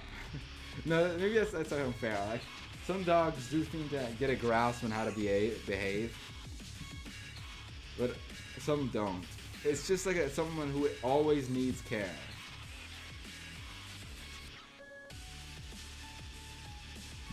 Where was I? See, like, I don't mind tiny dogs. Like, I think if a tiny dog, like a chihuahua or a pug or something, can bring someone happiness, there's nothing fucking wrong with that. You love that dog, and don't let anybody tell you otherwise. It's just that I don't have that much, like, interest in, like, dog companionship, even though I think they're wonderful animals, that I would want to take time out of my day to take care of them. And like, if I had a dog, I wouldn't want to be the person who neglected his animals, so I would have to take time with him. For the same reason, like, that like you don't end up having kids, because it's like, look, it makes no sense for me to have kids. Either, like, obviously, I'm not in a stable relationship right now, but like, if I had a stable relationship, it would make no sense for me to have kids, because it would be very unrealistic for me to want to change my lifestyle. Like, I don't want to change my lifestyle currently. And having something like a kid or a dog or something will require you to change your lifestyle. Obviously, a kid in a much bigger scheme than a dog. But even like a dog is kind of, it's not to be underestimated, you know? Like, a dog is kind of, if you live by yourself, have a dog, that's a lot of your personal time you're going to be spending with that fucking dog. You take him for walks. Unless you're a neglectful owner, just lets him like shit in a room and like doesn't feed him all day and only takes him for a walk like maybe once a day and then just puts him in his room again. Like, there's obviously neglectful dog owners, but if I had a dog, I couldn't get myself to be neglectful. I'm like super, I'm like really I feel like really bad about things, where I can't live with things. When I like I have like this thing where this used to be really bad, and I still have it kind of, not as badly anymore. Also, am I? Wait, why is this so? Why can't you see the line art here? Oh, there we go. I think I accidentally called it a gray. Now you can kind of see it. Maybe you can't see it because of how how dark your monitor is. But I used to have this thing as a kid. And yeah, God doesn't exist. This has had so much to do with religion and spirits. And there's a lot of the things you kind of get engraved with as a kid, you kind of keep as an adult. And also, this music fucking sucks. Why is this playlist still playing? I'm sorry about the music, guys. This was fucking terrible. I'm so sorry. I tried a different playlist. Oh, that was fucking garbage. That was like fucking... Oh my god, no wonder I zoned the music out. I was like, oh... Boy. It's like, fuck off, robot. This is some actual cultured shit again, okay? You guys need some culture. Man. I was saying that I used to get this thing where I would like let's say you have like a favorite toy, right? Let's say like when you're, keep in mind, this is when you're really little. This is not like, just put this into perspective for a really young mind. Like, just like young Shad who fucking has no idea what anything is and is just a complete idiot. Like, I'm like as smart as a fucking chimpanzee or something, you know? I can like barely talk. I can talk, but like She doesn't have the veil in the second part of the page with her back. Yeah, the reason for that is if I drew the veil on this, like, imagine I drew the veil on this layer. This is what the veil would have looked like. This is what it would have looked like. This is just a rough sketch of you. This is kind of what it would have looked like, right? Doesn't really look that cool, especially since, look, for consistency's sake, look how big it is right here. Look how big it is right here. So I would have to actually kind of more draw it like this. I have to kind of draw it a bit bigger actually. And now it's really starting to look, this is just starting to look kind of bad, isn't it? It's like, oh fuck, this is starting to look really stupid actually.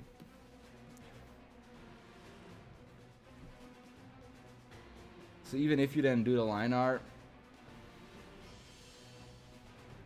I guess you could still tell what's going on, which is without the veil, it just kind of looks more, you can see her figure more, see her back more. So you're saying like, hey Shad, so you're just sacrificing consistency and logic to show off her ass? Are you fucking crazy? And I'm like, no, I'm not crazy at all. I just wanna show off ass and have my whale. Cause I like to have my cake and eat it too. This is why I drew the rail in a separate layer.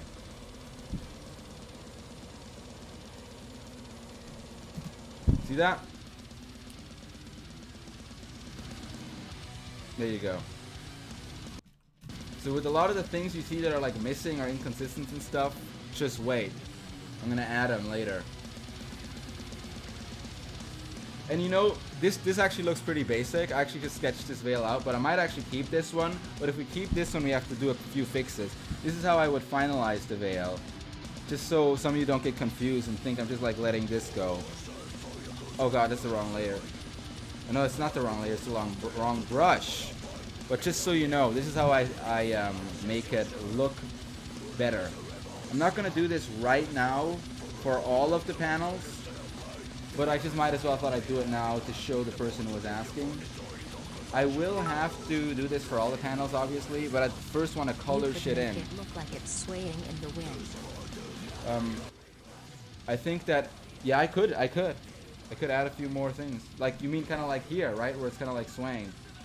But I don't want it to be swaying to one side in the wind, because if I do that, then I'd have to start doing it for all the hair and maybe have like leaves falling and stuff to kind of convey the wind more. Because otherwise it would just look weird if only one character is affected by the wind. Do we have great taste in music? Well, Maximus Ragnar, I appreciate the love. I appreciate when people think that, because I'm a very musically driven person, and throughout my life, I've always been very driven by music, and I was kind of like the kind of guy who would, even when he's like, just would bring his iPod everywhere to always get inspiration at any time by like just sitting down and maybe listening to Overkill or listening to the fucking, you know, like lyrics of a Megadeth song. Have a Pantera at the cemetery gates playing while you march through the cemetery. I would like literally time moments in my life with the right song to fit it. I was that much of a fucking musically crazed person. Bring my iPod everywhere. Like there was a time in the army where we had to do like this. It was like this test of a marching thing, and it was kind of what you did was you always had little marches in the army, but the final march, it was like towards the end of it, you would have this test of a march, and I forgot. I don't know how many fucking miles it is, but it was like 35 kilometers. That's a lot of miles. You had to march in one piece. I think I'm getting that right. I remember it being 35 kilometers. Probably any Swiss person would know what I'm talking about who went into the army, because it's like every guy in the army has to go through that test in the end. And you go through that long march. It's a really long march. It starts in the morning, and it stops depending on how fast you're gonna be. And they're gonna push you to be that fast when it's really dark in the middle of night, and you're all super exhausted and just pissed at the world when it's over because you've been marching all day with very little food. But it proves to you, your mind, how much the human body is capable of. And people who get hurt or like just fucking can't do it anymore, obviously you're not going to torture them, so you're going to come and get them with a vehicle. But if you don't pass that test, you're not material to get out of the training and become a soldier, because only once you're out of the training, the basic training that is over a year long. No, actually, it's a year long if you do it all in one piece, but it's a year and a half long if you do it in little segments. Because everybody has to do a half a year in one piece, everybody. But yeah. But like, I don't know. I guess the basic training is only 7 weeks, and the rest of it is getting trained for your position. And then the last part is actually being active in your position. Yeah. But sorry, I got ahead of myself. Alright, thanks for checking in, Mr. C13. Appreciate it, my dude. But as I was saying, before that march started, I like smuggled, because I was such a fucking dork back then, dude. I was such a dork. I was really young too. I mean, this was fucking so long ago. But I smuggled my iPod, even though that's not allowed. I mean, how the fuck else would I be able to do a long ass march the entire day without listening to music? So I smuggled my iPod, and see, while you're marching, there's no way the officers can check on everybody at all time. And some of the officers are really cool. It's kind of like teachers. Some of them are really cool and let things slide, and others would take shit away from you and fucking fine you and be assholes. You kind of, at that time, you'd have enough to gauge which officer you trust and which you wouldn't. So you just had to stay alert. You could like pretty easily hide your earbuds, stuff them in your shirt or something, and you have them like set up in a way where you can't see them from the outside. Because there's like this whole system I had in the army to how to listen to music, and I had it so you couldn't see an inch of the black earbuds, which is really important. Otherwise, the white ones, you can tell the cable apart too much. You couldn't see an inch of it besides the very top part. So as soon as I saw myself in danger of a guy coming, I would just stick it into my shirt, and there would be no way of knowing. There's a few bad days where like it fucked up and the whole fucking thing fell through my shirt. So I had it taken away from me a few times, but luckily they never outright took it away from me forever. So they always gave it back at the end of the week. They always give everything back at the end of the week. But anyways, I just got pretty good at smuggling shit. Hell, I even smuggled a Nintendo DS into my tank so I could play it while we were driving in secret. But I would like purposely plan the whole thing. I got up in the morning, and there was like this really fucking gay what's it called? I guess it's not that gay. I still kind of like the song, but it's just kind of, it's like really fucking corny.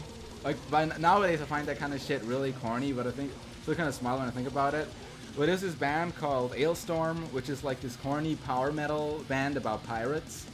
And like when I got up in the morning, I started listening to The Quest by Ailstorm because it was just really fitting to like getting ready for like a difficult day.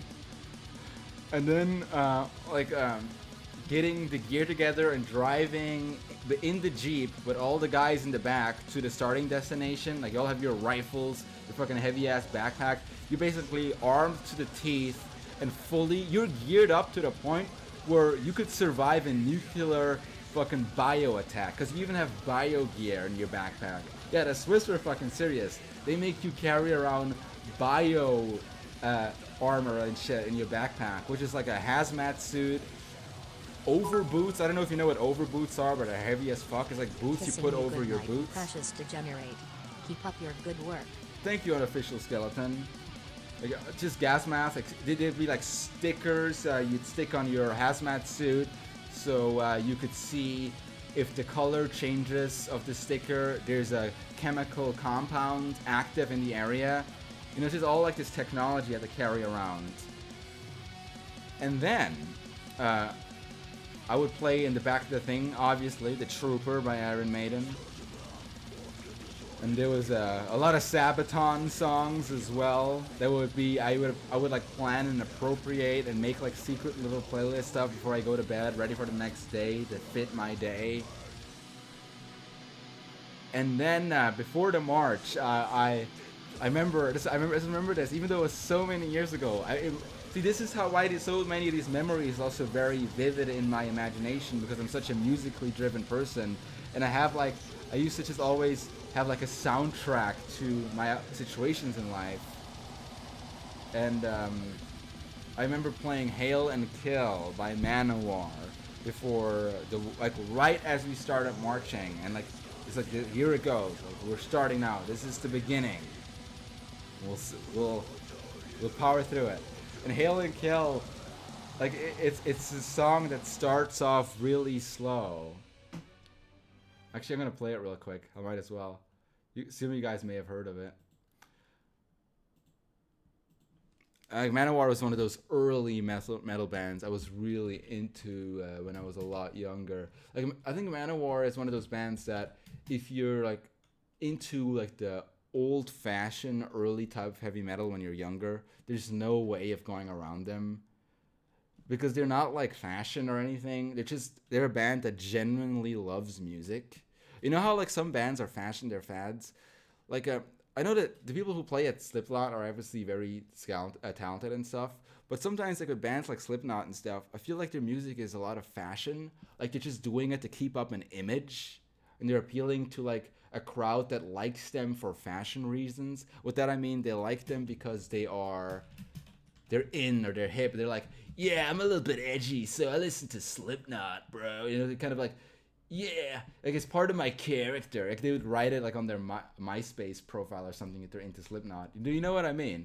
But like Manowar was like this band that if you were really into the metal genre when you were younger, they were like just one of those bands that loved music so much it was sometimes impossible to just be like, wow, I can't believe the amount of effort and work they put into this song. Now it's Kodak. I still legally own it, but I have it in storage. I don't have it with me. But it was Hail and Kill, and it just fits so well to the march, to like a long march, because it started off so slowly. Like this. It starts off really slow and very deliberate, but you can hear there's something brewing, like bang. You hear that? Dang. Dang.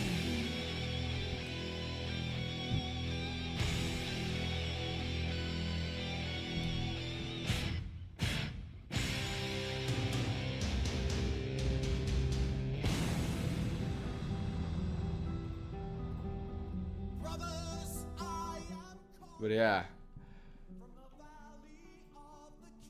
See, it's like one of those tracks that it's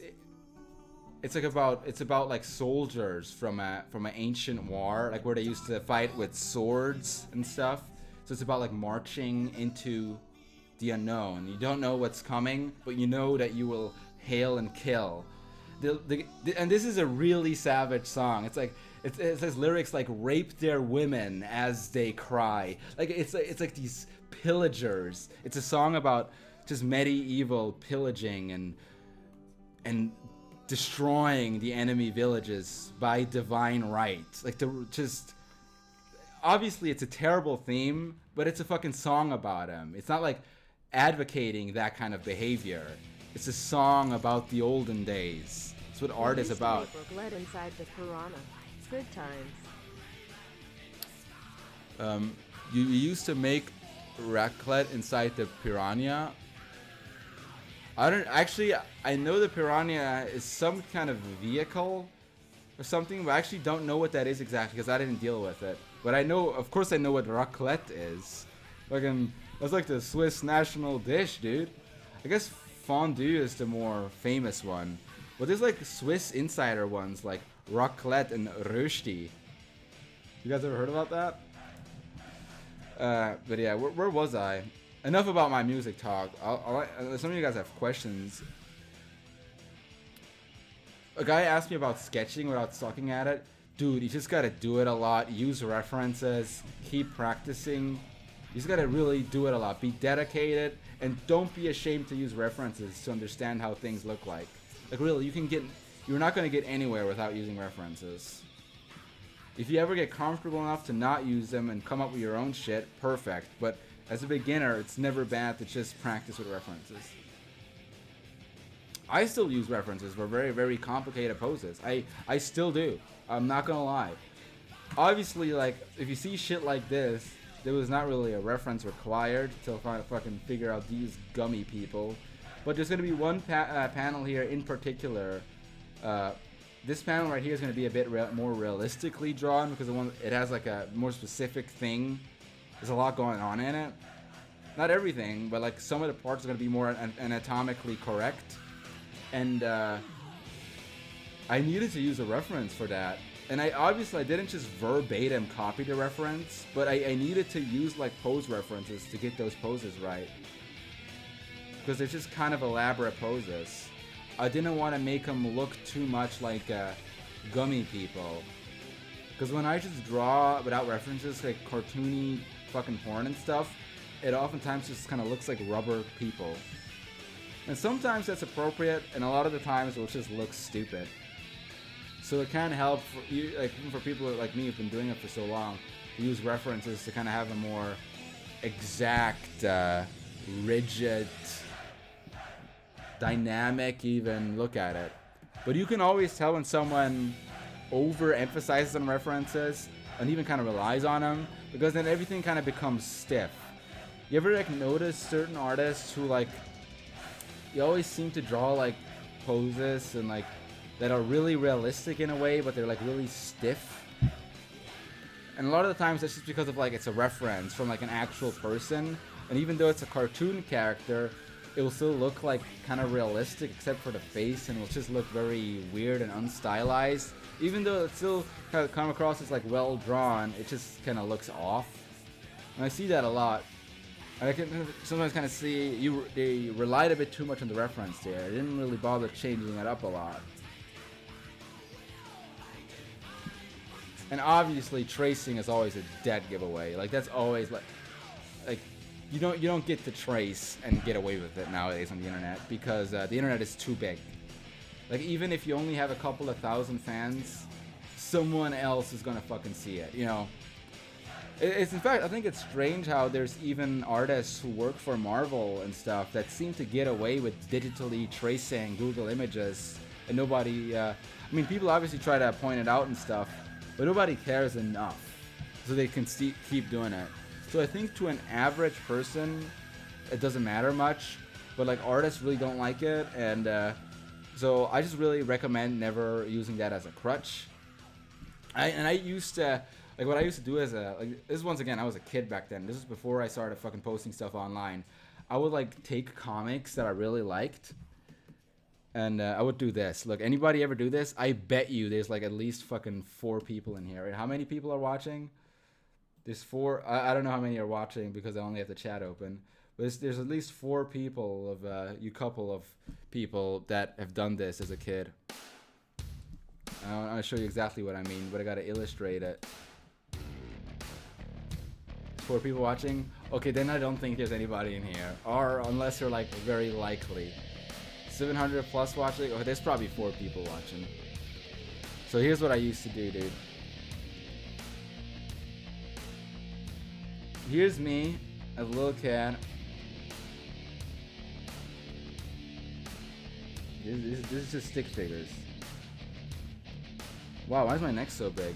Even for a stick figure, this looks bad. See, I can't even draw stick figures. Don't believe me that I can draw. Drawing hurts my brain. I actually have to try really hard with the stuff I draw to try to make it look good. But yeah. Why is he standing like that? I didn't mean to fucking... I'm just joking, by the way. This is what I actually do. This is what I actually do as a kid. I used to take a comic book. How did this look again? I used to take like a comic that I liked, and I would press up the comic against like the comic panels. Like just imagine these being like the comics of like a Donald Duck comic or some shit I was reading as a little kid. Like just really like dumbass comics. And some of them were actually really cool. Like Lucky Luke was really cool and Asterix, but I doubt a lot of people even know what the fuck that is. So I used Donald as an example because I also had a lot of comics of Donald, and they were really, most of them were shit. But I was a little kid, so I didn't care. And I would then take a piece of paper and press the piece of paper against it like here. Like imagine the piece of paper is pressed up against it. And I would then take a fucking pen. Imagine me here holding a pen. And I'd hold it together like that, and sometimes even use like fucking tape and go up to a window. Like this is a window, right? Imagine this is being a fucking regular ass window. And I could only do this during the day because there's daylight. And now I press this up against the window, so what would happen is that the comic on the paper, because it was pressed up against the window with a comic behind it, the comic would kind of transparently shine through and you could kind of see it. Did you guys ever do this? Because yeah, even though like I came up with it, I think a lot of kids came up with it and they think they're really clever for doing it, but I think every fucking second kid comes up with it because it's such an obvious way to trace. And I would then trace Donald Duck and stuff, but I wasn't doing it to be like, hey, look what I drew. Like obviously my parents knew I was tracing, but I did it because I wanted to like customize it. Like so you drew like Donald, you traced like Donald Duck, and then you drew him with like a really shitty custom AR in his hand and like really weird legs. And in your mind it looked cool, but obviously it looked really shit. But because you were so young, in your mind you were like, look, it's Donald Duck shooting people or something. Like, oh look dude, it's Donald Duck being really badass. Yeah. Yeah. Good thing I grew out of that.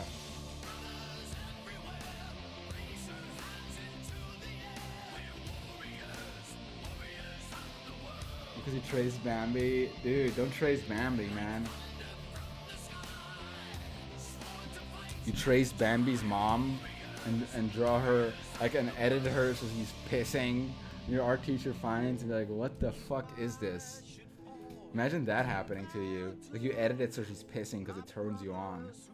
So you know how like a lot of kids are turned on by Bambi's mom because she has huge eyelashes and like an ass in a way, even though it's a fucking cartoon deer? I've seen so many drawings of Bambi's mom pissing. I don't know where it comes from, but it's like done from different people. Maybe it's the guy commissioning it. I'm not joking. I've never drawn it myself, but I wouldn't have excluded it from the possibility of me drawing it back in the day, because I drew worse back in the day. Back in the day being not too long ago even. And there will be... I just don't think I'll ever draw that nowadays. But I'm not saying I'm not gonna draw weird shit anymore, but I don't think I could get myself to be interested in that. It just seems unrealistic to be for me to get interested in that. Because sometimes I will like draw things that I'm not personally interested in drawing. But if I do that nowadays, it's gonna be something that isn't like fetishy or something. I don't want to do fetishy things anymore that I'm not into. It seems like a waste of time because sure it's like be okay to try something new, and sure a few people might like it, but I think more people won't like it who follow me at this point, and I won't even be able to show it on a lot of places outside of my website. So I think if I do fetishy things, I want to be into it. I want to be interested in drawing it. And it doesn't mean I'm into it like IRL. Like, for example, I draw a lot of things about like ass eating and stuff. And you know what? Guess what? I don't want to eat ass. I think the thought of doing it IRL is not a good thought because it's very unhygienic. And yes, people fucking shit from there, and people don't fucking clean their ass properly. You don't want to do that IRL ever. It's a very nasty thought, IRL. But it's appealing in cartoon characters to me because like I'm never into like self-insertion porn, and I like the kind of like degradation of, it sounds really weird, but I like the degradation of like cartoon girls. Like for some reason I think it's really hot when like stuck up cartoon girls get really put down a notch. Like for some reason I think like the thought of like Raven needing to like I don't know, like okay, I'm not even gonna say anything too dirty, but like just Raven like having to do something that's kind of degrading, but she's kind of like into it weirdly. Like that's hot to me, but it's nothing to do with like me being a part of it, because I know that like is a stereotype that people draw like self-insertion porn or something, but like I'm like sexually I'm not like self-insertedly in a part of in what I draw, if that makes sense. I just like the idea of it, and I think it's interesting. But it's not even that I like find it kind of hot to a point where I want to jack off to it. No, I just find it kind of hot to a way where it's interesting to me. Like it's hard to describe. It's not your literal definition of like, man, I'm gonna fucking jerk off to this. Yeah, it's just kind of like, this is interesting. I think some of you understand this and others not so much, but I bet there's a lot of you in here who know exactly what I'm talking about. And that's why like things like in IRL, like don't want anybody near my fucking ass with anything. It's not your dick or your fucking face. And I don't want my fucking mouth anywhere near anyone's ass ever. It's just unhygienic, you know. It's kind of disgusting. For some reason, I prefer your art unrendered. Millennium, please explain that to me. I find that very interesting what you just said. Like, because I've thought about like, sometimes my sketches are already pretty detailed, but the rendering takes forever. And I thought about like, am I rendering things in vain? Do people not care if it's polished?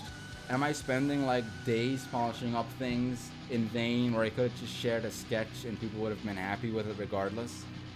I literally think about that sometimes. I don't know if you were here when I was showing some of the Teen Titans stuff. I said sketched out. But you already can kind of tell what's going on, even unpolished.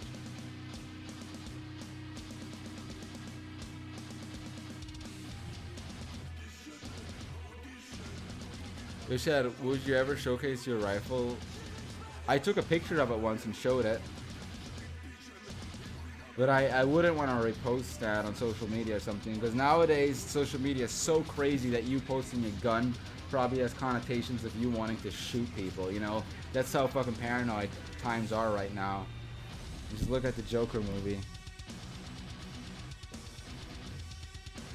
Yeah, good memory there, Crip. Yeah, did the guy answer yet who mentioned about my sketched work? I just didn't see it. I would love to hear his opinion on that. If you want to, I want to show you another example of something I sketched out and then didn't polish. Let me see if I can find something. You get to see some more exclusive thing I'm not going to post anywhere ever, or maybe not for a while if I never finish it. If I never finish it ever, otherwise just not for a while. It's not the same guy, but I find sometimes when I draw, polishing it just doesn't look as good as it could, meaning it unpolished version leaves itself open to interpretation. That's a good way of feeling it. I don't know, I just really like how its art looks right now. Maybe just... Oh, you like the way the flat coloring looks over the ones with the shading. Interesting. I thought you meant more kind of like the unpolished, kind of rigid way of sketching things. Man, all these poet pages are just so lewd. I'm gonna find it here somewhere, guys, I promise. I want to find something I can show. Or can I? Maybe I actually can't. Man, my fucking... I hope I'm not having fucking heart problems. My heart is feeling really weird. You ever get that feeling? Your heart is like seems to be beating in a weird way where like it hurts a bit. I hate that. Did you hear about German kid who killed a girl because of Joker movie? Did it actually happen, or is that like a media thing? Is it like a confirmed thing, or is it a guy who killed someone and then they blamed the Joker movie? You got to be careful with that shit, because the media is very quick to blame things on other things. He dressed up as Joker. Yeah, if that is actually proven, then he must have been inspired by the movie. It's a risk you gotta take with art. Luckily, it's very rare, and luckily, it's only uneducated people. Fuck, I'm trying to find something, guys. I'm sorry for taking so long. Oy vey, where are you, buddy? See, the problem is I just can't show nudity on Twitch. And a lot of these, like, I just don't even want to show a girl whose ass is exposed too much. And like in every one of these, there's like, when I look at it, I'm just like, oh god, this is probably too lewd. Like even when it doesn't have nudity, it just kind of looks kind of like, oh, this could be kind of weird. Where is this anyway?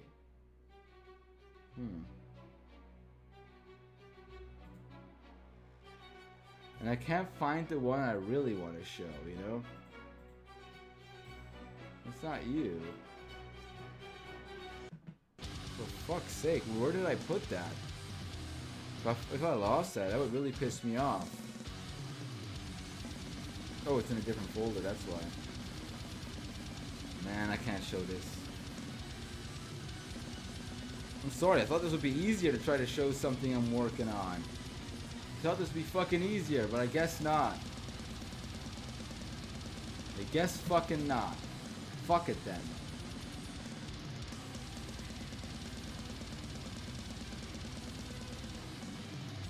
For fuck's sake, there's literally nothing here I can show.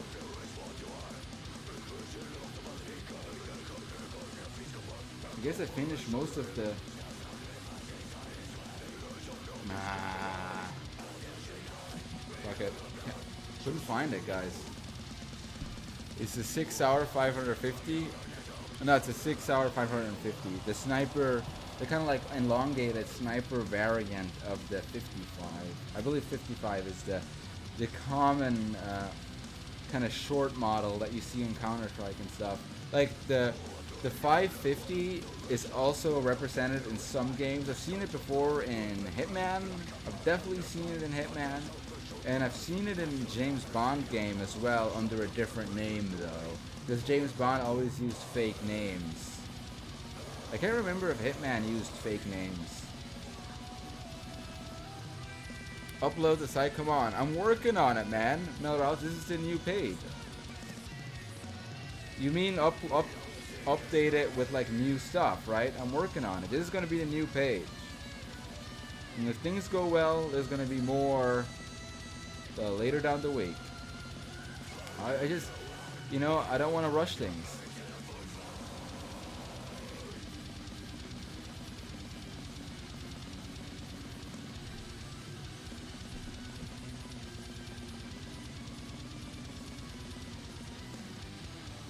Uploading on shows to the site. Look, I don't want to show you unfinished page sketches because the possibility of me still finishing is still there.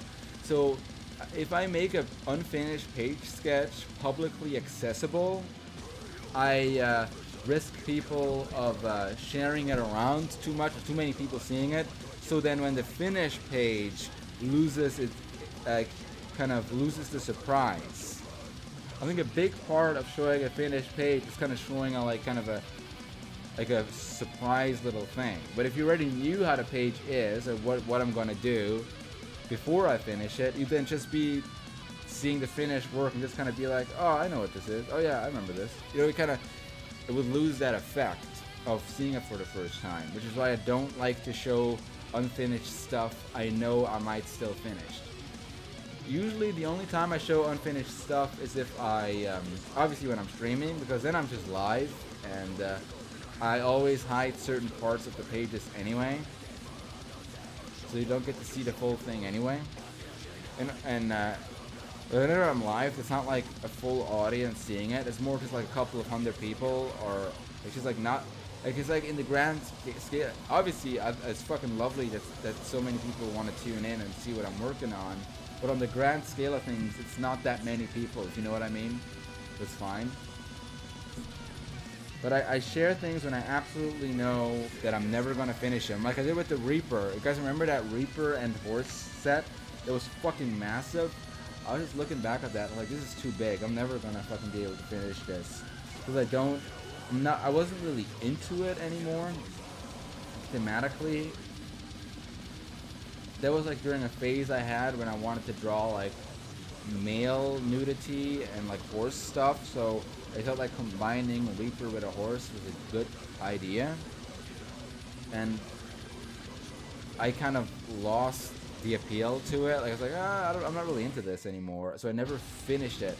It happens to me with so many things that I'm like oh, this is a good idea, then I'm like, I'm not really into this anymore. Does anybody else know what I'm talking about? Where you like just kind of lose like the interest in things in a way where it's like you're into it at some point and then you're like kind of like, I'm not really into this theme anymore. With some themes it never happens to me. Like some themes are like straight up like just things I seem to be always into. Like I don't think I'm ever gonna be able to stop drawing like ass related stuff. Because I think it's just biologically part of my person. With other themes I only find somewhat interesting and never was truly into, then I kind of am like, not really into this particularly anymore. Especially like combinations of stuff. But like certain things I'm always like find interesting. Look at the whole like, I'm not as much into drawing male nudity, because Reaper wasn't even like trap nudity, that was like just like male kind of, he was like kind of strong, like skinny, like kind of tight male nudity. Now if I draw male nudity, I'm still interested in it being trap type stuff, or like if they look much more feminine, or if it's like it's a different theme than a horse thing. I don't think a trap and a horse mixes personally. I think horses are more for like women. It goes well with women, better with like fucking full grown, like large titted women. I think they are a great combination with horses. Something about it aesthetically fits well. By the way, Shad, did you enjoy Borderlands 3? I did. It's a fun game, dude.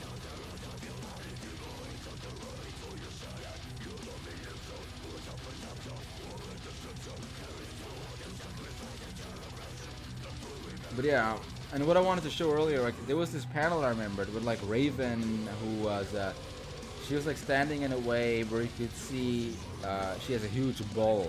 So Starfire is like, oh, what the fuck, what's that? And she like pulls out her dick. Like, it's completely not lore friendly. It's just it's a page with Raven and a dick that throat fucking Starfire.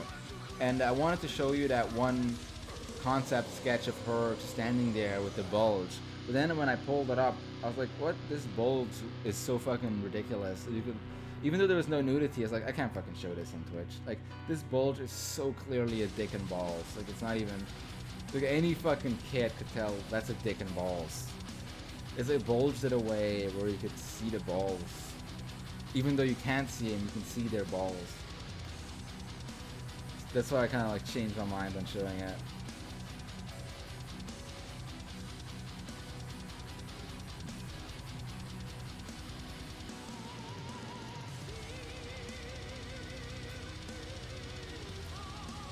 Because what I sometimes do in my concept sketches is that I will rough out a lot, but make certain panels, sketch them out very detailed like. And that's when you kind of see stuff like the thing I posted to Twitter of this stepmom, remember that? Or stuff like this. You know, where you kind of see the more detailed sketches. That's how that kind of stuff happens. Because you kind of want to find the character in the sketch, so you keep looking for it and keep going over it. But I only do that for certain panels, because when it's then established, you can then just start with polishing it and then apply that line of thought, the line of design to every page. Otherwise, the pages, if I sketched out every fucking panel in this style, every character, every panel in this style, before I then polish it, the pages would literally take probably like a week to finish. And like this, I can do multiple pages a week.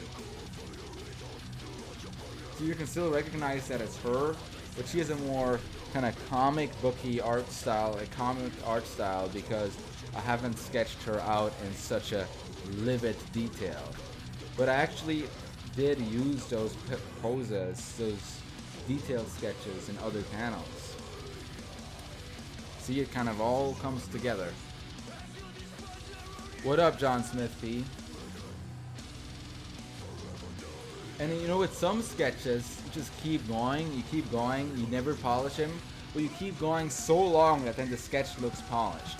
And that's what happened with this, for example. Like this Moxie one, I just kept going and going and going and going, and now the sketch kind of pretty much looks almost indistinguishable from one of my finished works. But unless you zoom in, you start to see this is actually just a sketch.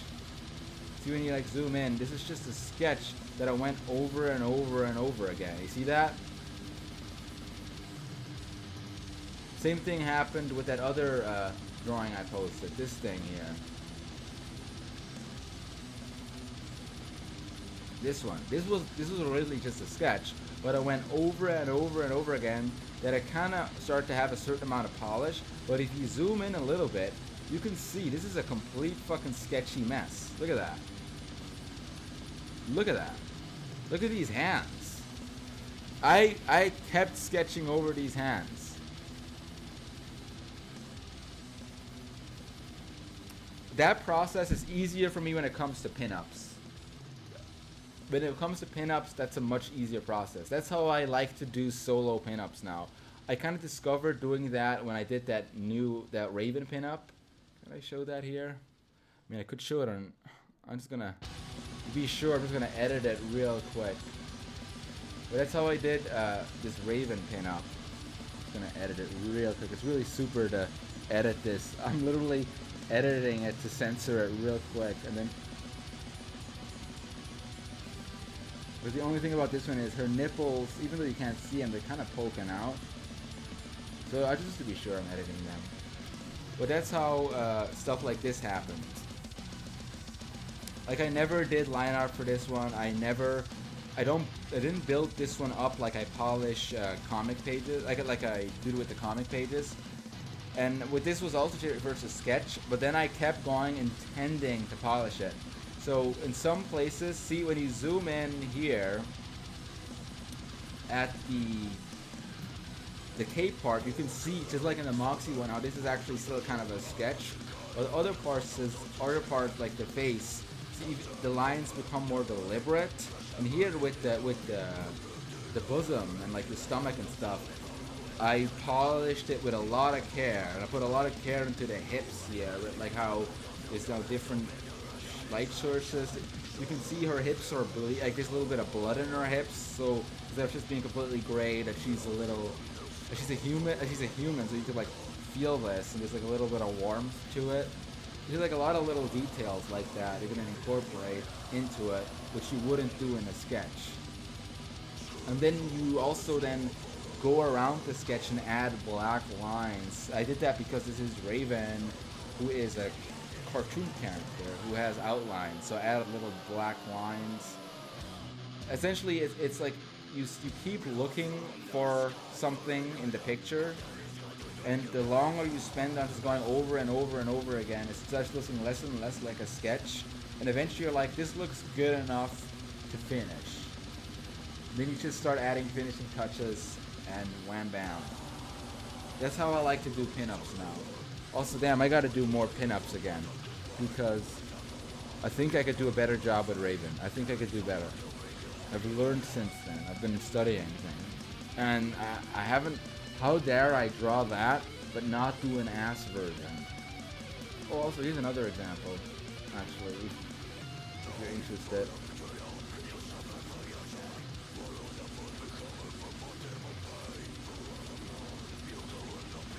Here's another example. You zoom in here. See how you can kind of see it's the same approach, just this time I made it more flat looking because I wanted to make it look closer to the original, even though I then ended up to deviate from the original anyway. But sometimes I try to make her look closer to the original, then I try to kind of imitate the way her eyes look when I add more colors. Do you like it when her eyes look like this, or do you prefer when I just do my own little black cartoony eyes? Yeah, look, when you zoom in here, this is completely just over sketched.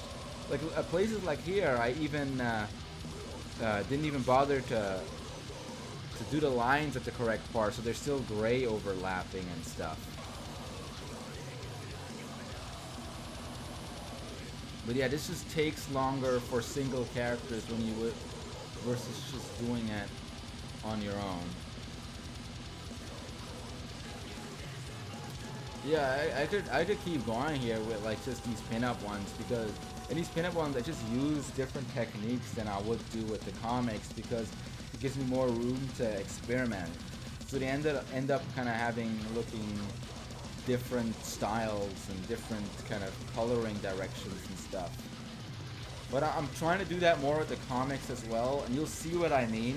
If you probably noticed with the gym workout comic, that one looked different. And the one with the legs like kind of crushing her head, that one also kind of looked different than the usual comic style. Because I'm like just trying out different, more efficient, sometimes less efficient ways of making things. Which image size do you use in your pinup drawings? I use A4 paper. I don't know the exact dimensions of A4 paper, but I don't know the dimensions because it's automatic to set it to A4 in most programs. And I make sure that the A4 paper has a 300 dpi. And then depending on what I do, I'll either stretch or skew the image. But there's ways to expand the image or stretch it. So sometimes I make it longer than an A4, sometimes I make it double the size than an A4 if there's something with a lot going on. But A4 is such a good starting point that I just love starting with A4 and then going from there. And sometimes I just don't even need to change it. But I like to change it a lot because to a lot of, especially artists, or even just a lot of people who look at a lot of art, A4 can become subconsciously generic. Or consciously. Artists consciously, and if you look at a lot of artwork, A4 is probably subconsciously generic to you. Because A4 has a format, like this rectangle format that is very exact, And even if you had an A3, it would be the same format, just twice the size. But the format is very exact, and most art you see, a lot of art you see by people who work on paper and stuff, is going to be in that rectangle format. So I sometimes like to change that up a bit, especially when it comes to comics. Like this format right here is a fucking ridiculously high format. If I just made this as an A4, it would have been a smaller comic and more kind of compact, of course. Maybe it would have been better, but this is just more playful. I get to play around more. I get to make certain things really large, certain things really small, and almost kind of create more of a world in these little panels. Even if people like don't care, it was fun. The time for the few days I spent working on this, it was fun. What's that, Donald Trump?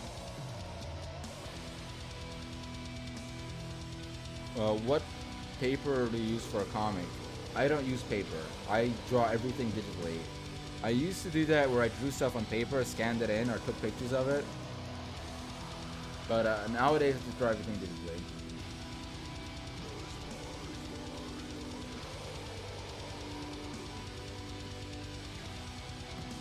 Well, yeah. That's pretty much it. We covered a lot of things today, innit? We covered a lot of themes today. I got completely sidetracked of what I'm doing. I stopped commenting on what I'm coloring and just started talking about random shit like I usually do. Usually, this is what usually, for those who are new to my streams, this is usually what happens. I start off talking about what I'm doing. And then I talk to the chat, answer questions and stuff. But then someone in the chat mentions something that triggers me to want to tell my point of view about it, my story about it, or whatever fucking I want to say about it, and that ends up going into this huge fucking long tirade, because I'm like, I got time, I can explain this, and it ends up being this huge fucking in-depth essay, and then someone else brings something, I'm gonna fall back into that, so I just end up never going back to commentating on what I'm doing. One of these days, I'll have a stream where the whole stream will be like Bob Ross, and I'll never get sidetracked. I'll only fucking talk about what I'm doing. I'll describe every step of what I'm doing, what I was thinking, what's happening right now in the page. I'll be fucking razor sharp. Could you imagine Bob Ross fucking painting and then suddenly be like, you know what, guys, fucking, I really like owls. Oh wait, he actually did do that, which is not as much. But he did have like places where he'd be like, I want to tell you guys about owls. He did fucking have that, and it was really random. He'd just like be sitting there holding an owl and saying what a beautiful animal it is. It's so random. And saying like if you weren't an artist, you would like want to take care of owls or something. It's just something oddly specific and random.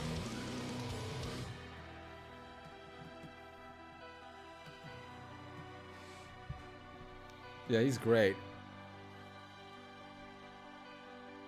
I'm glad you think so, 6Pi, Sexy Pie. Yeah, the only I really love hanging out with you guys on stream. The only thing about streaming, I guess there's two things I don't like. I can't make loot. That's okay though. I can just draw stuff that isn't loot. It's an easy workaround. Just draw loot off stream and draw not loot stuff on stream. In a perfect world, I could stream loot on Twitch, but I can't. And the other one is, I am so much slower than if I were to just be sitting in my room drawing this. It's to a point where it can be like literally twice as slow or more. Because my brain activity isn't immersed in the drawing right now. My brain activity is like halfway with the drawing, and because I'm so used to shading and coloring is why I don't like to come up with new stuff on stream and draw them out, because it requires full brain activity. Sometimes I do like I did with Moxie. I don't know if any of you guys were here with the Moxie sketch, but in the Moxie sketch my brain was hyper alert, and I was just able to come up with the fucking everything on stream right on the spot. Also, it wasn't that big, so it wasn't that much to do. But with these pages, it would be impossible, or I would just come out really bad with not your full brain activity. But what then happens is I sometimes kind of go into autopilot while shading things, and I look at the chat a lot, and it just really slows me down. And like every few minutes I get back, oh, like I remind myself I'm actually drawing, which is why I'm not complete autopilot. But autopilot shit happens because I'm so used to shading and coloring. Like it's literally something that becomes like second nature. Like this shit I'm doing right here is like really doesn't require that much brain capacity. What does require brain capacity if I would actually do it properly, like try to do it accurately with correct light sources and stuff. But because this is a very cartoony comic, the gist of it is more than enough. And I think overdoing it is actually a bad thing, and sometimes I kind of got to stop myself from getting lost in it and just overdoing it. Like some guy said earlier, he actually prefers it when it's not shaded at all. And I think he probably isn't the only one. But I already kind of committed to this page being shaded a lot. So I'm going to shade the main characters for sure. But a lot of the background characters will not have much shading. Like, at most, like her, but even her is a bit much because she has a bit of a shaded front here. And she's a bit of shaded hair and face. These will be even simpler because these will be, like Homer, for example, right here. In the final page, he'll probably be like this big. Or even smaller, depending on how big I want to export it. I'll have to see how, because every page is made for the website, so I'll have to see how to fit it into the website and how big it will be bandwidth-wise and stuff. And I'll see what works best, but it will be either this big or this big. I haven't decided yet. So they'll be super small, so it makes no sense in shading them. Also, why is her dress black? See, this is me autopilot. Her dress is not supposed to be white. That's just confusing. Let's make her dress like what color dresses do girls wear to weddings? Is that black or is that too funeral-esque? Can it be a blue dress? Can it be a green dress? Like what's the dress color for funerals? There is none, right? You can have any type of dress you want as long as it's like a proper dress. Funerals are black.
another one right next to her who is more modest looking as well.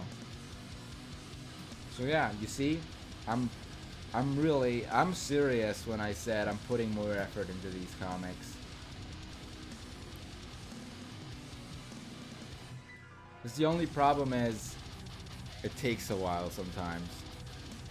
But I'm finally gonna wrap this page up and we're gonna move on to the new ones.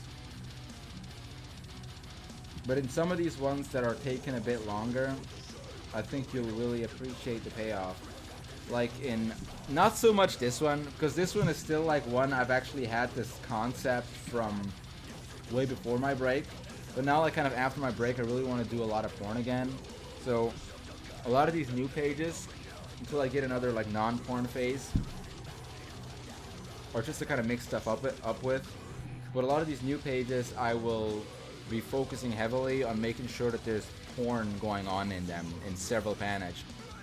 Detailed porn, because I think it's kind of part of it at times. Like a lot of these comics, they're really not that, they're not funny, and they're not like, you know what I'm trying to say is like there is no real punchline, or there's no like punchline or thing good enough to carry it. So, and I just like drawing porn and I like making comics. So it all kind of comes together to something interesting when it's a mix of like this weird porn, punchline and porn, or no punchline and just porn. Like I'm sure you guys would have enjoyed this gym page without the little pre-panels of her going to the gym and then the other little panel of her then passing out. For those who are not talking about, it's the latest page I posted.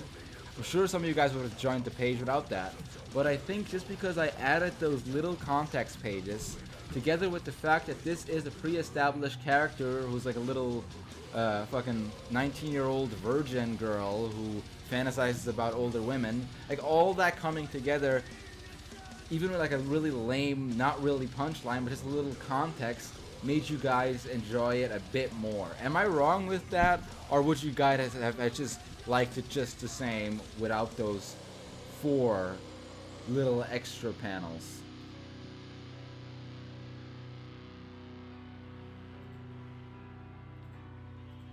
Because that's what a lot of the comics will be now.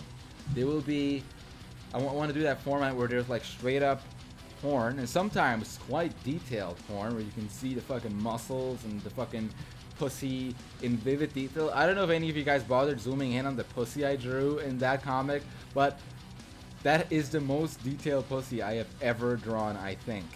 I'm pretty sure it's the most detailed vagina I've ever drawn. I even got like the fucking wrinkles in the, like I've referenced like a real life up close pussy and made sure to try to make it look like a real pussy.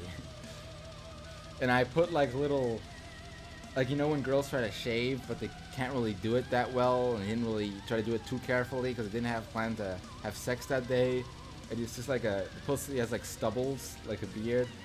Every detail is there, every little detail is there. It has more detail than I've given her face. But yeah, so I just want to kind of go around with that a bit and see how people like those. But that being said, I still want to do the occasional pinup. I still want to do the occasional joke comic that is like all of it is a joke, and I'll even do the occasional joke comic that it's not even lewd, it's just a bad joke. Those are more just kind of want to have those as spur of the moment things, and bring sex back, bring effort into drawing naked bodies back, be that in form of pinups or comic sex scenes. Bring that back, but I'm not going to forget about having fun with it and keeping things kind of fun looking and not too serious looking. But in the pinups, I will dare to experiment. I might try doing some pinups going for more realism than I've ever did. I will try to have fun and practice with the pinups. It is very... Also, you shouldn't link to my site, Billy66. You shouldn't link to not safe for work stuff. Just thought I'd give you a heads up on how things go. But yeah, guys, I I just appreciate all the interest in my work, and I'm glad that there's still enough people nowadays who don't get triggered over just basic drawings, and they're willing to understand that if I draw something that's kind of fucked up, I'm not literally endorsing that. It's just it's fun to be taboo and be ridiculous in art. It is just one of my things. So like, I know that a lot of you guys are like the type of artist, if I ever drew like horse rimming again or something, a lot of you would be like, even if they're not into it, they'd be like, okay, is Shad being weird again? I'm gonna just head out for now and see what's up next time. And some of you guys might be into it, and I doubt there's a lot of people in here would be like, okay, that's too far. We gotta cancel you again. And as far as like other stuff goes, as far as like kind of lolly stuff and all that goes, I don't want to do that anymore, as well as Shoda. Not because I think it's like, I don't think morally it should be objectively wrong to draw anything. I think it all depends on context. I think it all depends on the context of why you drew it. Like if you draw, for example, something like a person assassinating Trump, and you want to do it as an inspiration for someone to actually assassinate Trump, okay, that's an immoral reason to draw something. But if you just want to make an artistic rendition of a Trump getting assassinated as a dark look into a what if scenario, even maybe you're a Trump supporter, but you wanted to have like a dark look and maybe shock people a little, make people like just have like this reaction from people, I don't think there should be anything objectively wrong with it. However, by the way society works and by how large my audience has become, I have conceded, as I've like gotten older, I have conceded that I can see why this is a very sore spot, even in the most liberal type of societies that accept any type of art, and especially nowadays, I can see how people will think that it's like it can inspire the wrong things in people. Like you shouldn't be allowed to explore. You should be allowed to explore any dark thing, but I could see how some dark things would go too far. And I have conceded to that, which is why I stopped doing it a long time ago. But that's not me like saying people who draw lolly and stuff are bad people. Because I know plenty of people, including myself, who have drawn plenty of lolly and have never actually done anything IRL that even would like nothing to fucking like people paint them out like they're child molesters and stuff. They've never done anything like that. And people like in my case, I'm not even I would never consider myself a pedophile because I like women too much. I like fucking big tits and big asses too much. Like that's IRL. Like that's my thing. I just love shapely figures. I fucking love that so much. Like I'm into asses so much that if a guy has a nice ass, I'll say IRL like that's a pretty attractive guy ass. You know, like if he has like a thick ass. But like kids, if you're into kids, you have to be like completely differently wired. You have to. I actually don't think that the physical attractiveness can then matter to you. It has to be more of a power thing because there's like nothing there. It's like how, you know how like some models are extremely skinny that they become unattractive? Imagine that even worse. Like how could anyone be into that?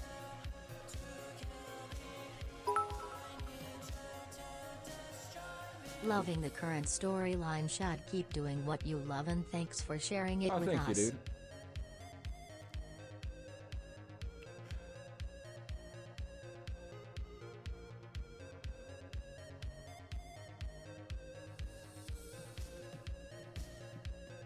You know, like with traps, IRL traps they're almost impossible for me to really get into. Like I'm not like transphobic or anything, and you know, whatever, man. Like it makes people happy, and even before like the whole trans movement, I was very aware of traps. The way I discovered traps is when I played Guilty Gear when I was much younger. I was almost a kid. I was like a young teenager. I played it with a friend, and I remember seeing that character Bridget, and I played as him, and I always referred to Bridget as a girl. Then one of my guys was like, FYI, it's not a girl, it's a guy. I was like, what? That's a girl. I was like, no, dude, that's a guy. And I looked up the lore and stuff online, and while looking up the lore, I discovered so much Bridget trap porn. I don't know if you guys remember Bridget, but Bridget is like a very ancient trap Japanese fighting game character. And after that, it kind of opened up this like Pandora's box to me of like anime guys that look like girls, and I was like, that's really interesting. But IRL, when I see like a guy who looks like a girl, I'd be like, oh, that's really interesting that he could pull off being able to completely make me think it's a girl. But just the fact of knowing that that's a guy now, like with that being filled in, it just seems like it's a incapable relation, like it's a incompatible relationship. This is a man, like this is a person, this is a guy. Like your brain runs on so many levels. And with like trans, I would say like, oh, this is a trans woman or a trans guy, and your brain just be like, okay, I would have thought this was a girl, but just knowing that they are trans makes me like, I am really into women. I'm so much into like girls, women, that the female aspect of it, like this is all IRL. The female, like just the aspect of them being female, completely born female, being able to bear children, even though I don't even fucking want to have offspring at the moment, just the fact knowing that they could is hot. I don't know why, but the thought of a sterile woman is a turnoff to me, even though I don't even want to have kids. Or the thought of a woman who can't lactate is a turnoff to me. It means she's like broken in a way.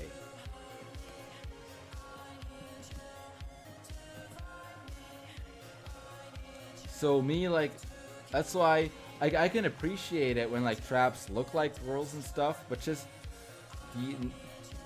the biologically born male, and this is a body which has been altered through chemicals and altered through maybe operation chemicals and God knows what, to be able to look like that. It's just a huge it's a huge like kind of, oh, like I don't dislike you, and you look great, but I'm just not into you. Does that make sense to anyone? So many people must think like that, but just be too ashamed to talk about it because people. I know if people just mention this on Twitter or stuff, people try to rip them apart for being transphobic, even though I really, whenever I fucking talk to trans people and stuff, I like fucking treat them with just respect like I would do anyone else. Like, just because I'm not into fucking guys, like a fucking men, doesn't mean I'm homophobic. So just because I don't want to have sex with trans women doesn't mean I'm transphobic, right? Like, where's that logic? It's like, look, girl, you're fucking hot, but I'm glad you told me that you're trans, and I don't think we're compatible. Like, I'm into women. And you're hot. You're visually appealing to me because you look like a hot woman. But I just wouldn't want to go that way with you, knowing that you aren't biologically born a male. It's not transphobic. It's just my sexuality has been wired from a little kid, and I just happen to like women. Big ass, big tits. Don't have to be too big of tits, but I prefer them large if I had a choice. But ass, it has to be pretty big. Preferably. Not too big, but preferably. Like, I don't know, a lot of people say whenever I draw Raven, I hear a lot, it's like, why do you always draw the same body type? Why do you always draw I wonder why I draw her body type like this and not as much like the show. I wonder why. Could almost be like, I like asses, so I draw her ass exaggerated. Because, like, she's cute in the show at all, but she's just not all that sexy. She's just kind of like a fucking stick in the show. Come on, let's be real. Raven in the show is a stick. Her actual thing in the show, I'd rather draw her voluptuous as a woman.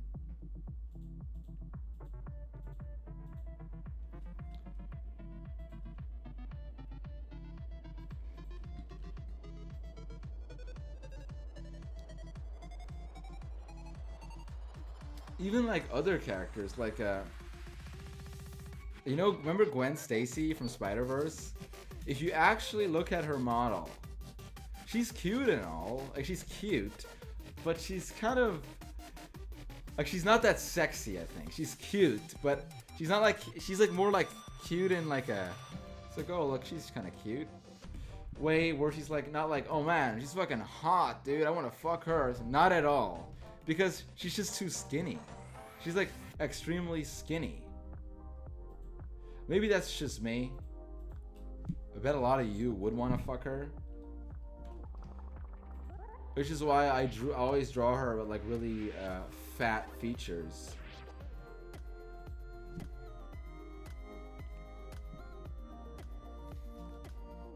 Penny Parker? I've never drawn her. Even when I drew a lot of other girls, like back when I drew Hat Girl, she looked really stupid because she had like a ridiculous ass nobody would have unless you're like a porn star or something. She just looked absolutely inhuman and ridiculous. But with like characters like that, it's kind of like drawing Sonic the Hedgehog, where their heads are so big and they're just like, they don't even look like humans.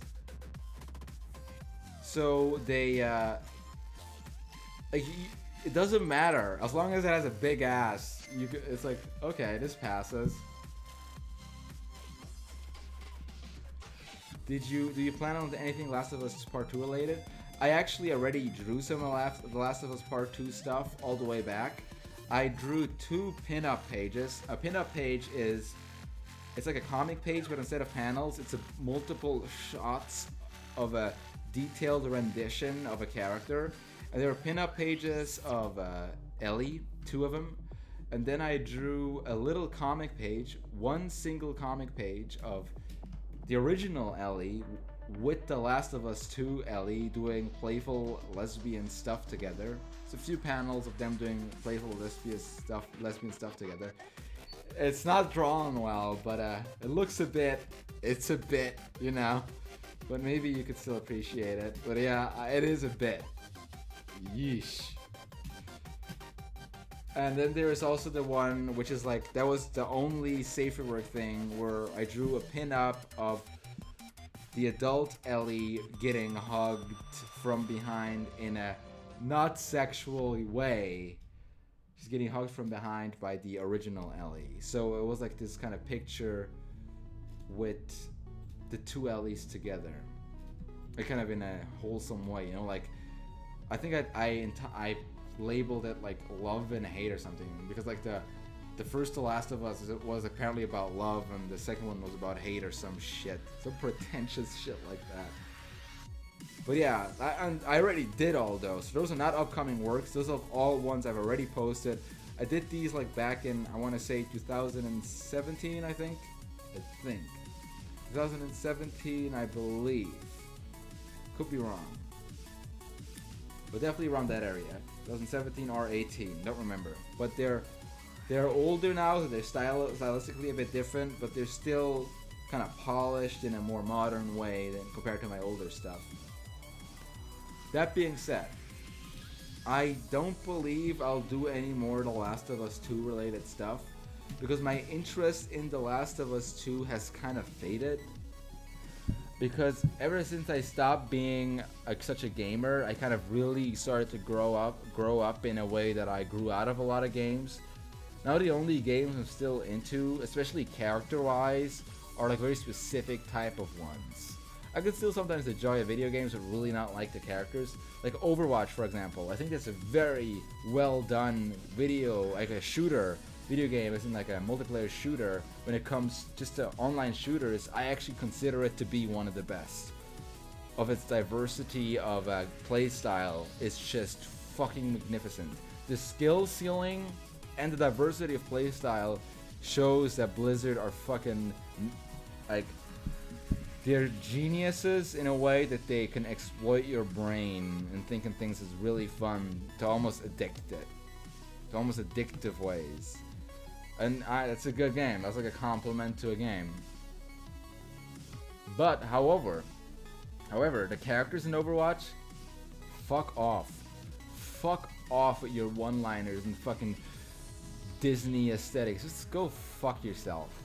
Go fuck yourself, Farah. You fucking dumb bitch. Get out of here, Tracer. It's just character-wise, fuck off. You know what I mean?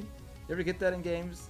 And The Last of Us has gotten like in a way where I remember trying to replay the original and I was just so bored of the characters. I was like, how the fuck did I think this was well written when I was a kid? When I was like younger, I was like, oh my god, this is amazing. Oh my god, I've never seen a video game be like this. I'm 12 and this is deep. I was not literally 12, but you know what I mean. And in the second one, and then just see the trailer for the second one and stuff, and be like, these characters suck. I was like, this sucks. These characters are fucking garbage. Like, I don't know what, but I just really don't like that kind of writing. The Walking Dead style of writing. Fuck off. Just characters like, we live in a miserable world, but at least I have you. Nothing matters to me. All I gotta do is to protect X that is important to me. Like, fuck you, dude. Fuck you. Is it just me? I'm just so sick of that character design. The Last of Us 1, the way it's written, is like bad television. If that were a show, I'd fucking turn it off. The only reason you keep playing is because it's a video game. Imagine if that was a show, you'd fucking turn that garbage off. It's so fucking dumb. Am I insane? And it's not just The Last of Us 2, by the way. I mean, The Last of Us 1. The Last of Us 2, I can only assume from the trailers, and that is very much the same with more lesbianism. Guys, the way The Last of Us, the first one, the extension pack, what was it called? Left Behind? Left in the Behind, because it's a piece of shit. Just joking. That one was, the way it was written was like, this is a bad wannabe indie movie, and also this music fucking sucks. Fuck off. What are you doing on my playlist? God damn it, I'm trying to fucking talk about things with this music. How can anything take anything I say seriously with this fucking, like, sound like anime girls? And I know it was just a sped up version of this one pop song, but it's terrible. I don't know what it's doing in this playlist. It's like so unfitting to everything else. I hate Nightcore. I cannot get into Night. That's one of the genres. I don't know why it's so popular. Why is it popular? Just remix and speed up fucking popular songs. Popular songs. A lot of popular songs are already suck enough on their own, but then to speed them up and make them sound like they're sung by chipmunks who love Naruto. I'm like, why? This makes it. I don't know. But that's also just me. Like I said, a lot of the things, I don't think people see eye to eye with me. And I'm not really angry. I'm just kind of exaggerating my emotions. It's hard for me to actually get angry over regular shit like bad music. You can just switch to music, lol. Why are you getting pissed off? Like, I don't actually get pissed off. I'm just hamming up my reaction a bit for the stream. Full transparency here.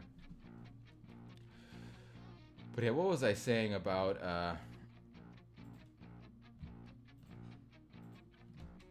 what was I saying about what was I fucking talking about? I was talking about The Last of Us, yeah. So once again, does anybody else see that kind of writing and get sick of it? Because it seems to be still very popular to have characters like that. The world, everything's miserable. But I care about you. Send in the clowns. Thank you for the donation. It ain't gonna help much in these times. But at least it will do enough to help my child and Pa. Yeah. You gotta get going though. It's getting late. They'll be here soon. And then there's like the one girl in the group. Oh man, please watch out for yourself. Why would I watch out? Nobody likes me around here anyway. You never talk to me unless you want something from me. That's not true. I'm just shy.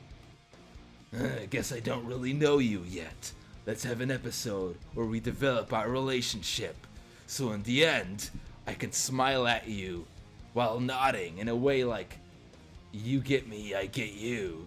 But I'm too a tough bastard, so I don't show emotions. Dude, thank you for the 666 donation.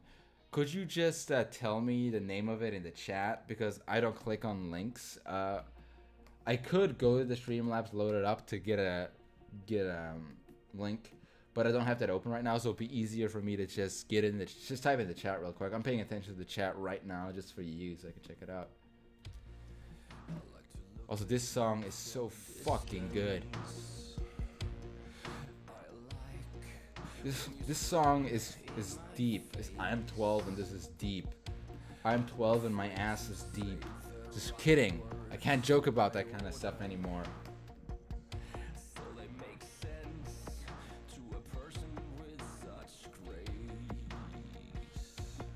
See, I'm just inappropriate. I like to fucking inappropriate. Can't fucking help it. But I'm a good boy. I'm not gonna make jokes about bad topics anymore. Not much. Sometimes I still will. Not really.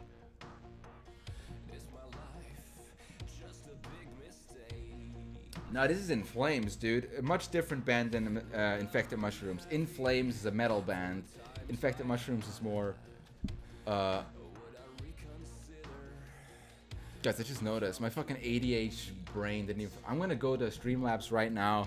So if he did post the band, because he wanted to clearly show me a band enough to fucking donate 666 to me. So I'm gonna fucking log into Streamlabs right now and click on that link to make sure I check it out, because my ADHD brain couldn't pay attention long enough to remember to look at the chat. But it could remember long enough to remember that I should be checking out the band. You're gonna hear the alert box. Yeah, it's just I don't really open up Streamlabs, but I should make it a habit anyway to have it open during streams, so that if I do see donations, I can pay attention to them better. But I got the song, copy pasted link, and I'm gonna finish this song first though, because I can't just snub this song. This is one of those songs you listen to it when you're younger and you're like, "Looks like me. I relate to this. This song is written about me. These artists get me." You know what I mean? Everybody has songs like this. It's one of those songs. Like, yeah, man, it's so deep. I relate. But it is, even now that I'm older, I listen to it again, I'm like, it's just a really well done song. It's a sad one. This is not the usual style of In Flames. A lot of metal bands have sad kind of styles. But sometimes they're really good, and sometimes it's kind of like, stick to your usual shit, dude. This is not that great. But this is In Flames, with some of their sad songs, they are really emotional. And they're really good at covering very just kind of themes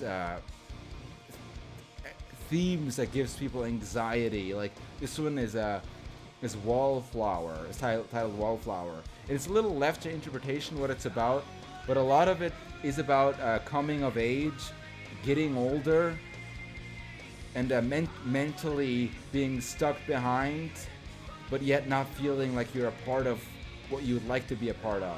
It's a very... It's basically... It's not literally about... I'm not sure why it's titled Wallflower, because... What is a wallflower in a person? Is that a person who's shy, right? Is shy and reserved. But they're still pretty. I thought that's what a wallflower is. But this song is definitely not about that. It's about the coming of age, the feelings of coming of age.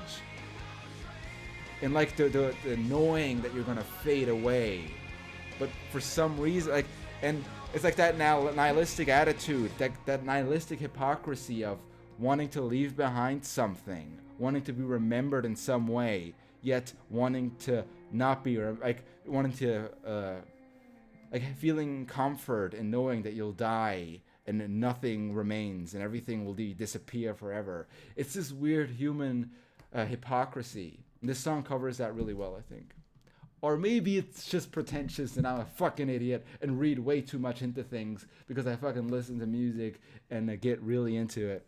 Fucking crazy I am sometimes. I'm telling you, don't even get me started on how I interpret some of these songs I've listened to like 100 times.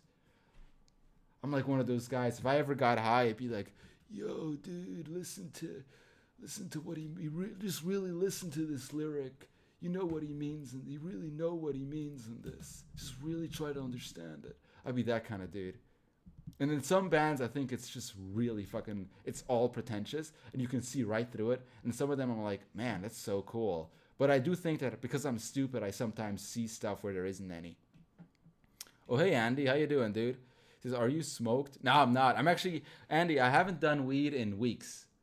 I've kind of, just to be able to fully not be distracted by anything, not have any excuses, because I used to always have like excuses where I'm like, oh, I'm just a bit too high now, so I'm just gonna take it easy now until it wears off, and then I'm gonna finish it. I'm like, fuck you, Shad. Focus, fucking put effort into this, you fucking bastard. Stop doing that. Stream now. It's like, I'm a little bit too high to stream. I'm not gonna stream now. It's because streaming high only helps when I'm streaming a video game. Then I'll fucking literally get into it to a point where I stream for 12 hours and fucking won't stop. AKA Link's Awakening. I was fucking high that stream. 12 hours later, oops. Or Borderlands. I was high that stream. 8 hours later, oops. That's what happens. But when I'm drawing, if I'm high, I'll just end up ignoring the drawing and talking to chat all day. When I'm just sitting by myself drawing, I'll just end up being like, getting distracted, procrastinate sometimes. I'll still get things done, but it's really hard to find the perfect amount of weed, the perfect amount of whatever you fucking call THC or whatever, to give you focus power and make you like want to finish stuff. I'm sure anybody who uses work to do weed to do focused work knows exactly what I'm talking about. That it's this very fine balance. The same with using alcohol, that once you overshoot Mr. it, Shatters just you're done. use Streamlabs OBS so you have both open all the time. XD and you one of I the do that realest now. Streamers. Keep it up, proud. Oh yeah, Gib Facecam stream again. PLS. Thanks a lot, dude. I'm doing that right now. I'm keeping both open. But yeah, the guy sent me this death metal band. I'll play it now. I'll see what I think. I'm gonna be honest. If I don't get into it, I'll close it out. Creeping flesh into the meat grinder. So far, so good. So far, it's not offensive or in any way, so let's just hear it out. I would like to make a huge plate of hot brownies and give them to Shad, see what will happen. Oh, dude, I'd go crazy, dude. I'd go berserk. I'd fucking end up telling you about my fucking theories of the fucking iceberg in your mind, man. Oh man, I read about the iceberg in your mind, man. And it's the heart of darkness, dude. We all have it. And sometimes, man, we try to find it and try to see what we'd be capable of, just so we can avoid ever actually doing it. Yeah, man, you don't want to accidentally step into the heart of darkness. I know I would like talk about a bunch of weird shit like that, but I wouldn't say man as much. I'm just exaggerating the stoner stereotype. I'd probably say the word like a lot.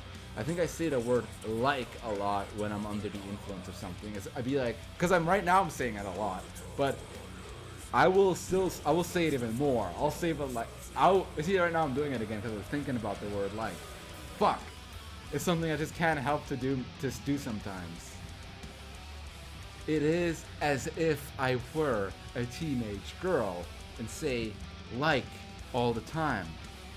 What I gotta do is I gotta start talking more with a fake accent, because then you're more deliberate with the words that you speak.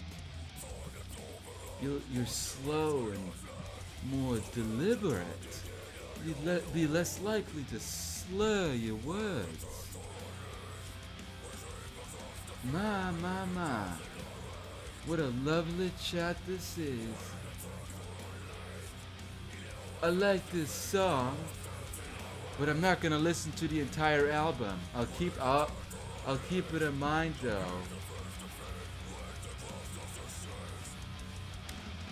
I bookmarked it to listen to the entire thing in private.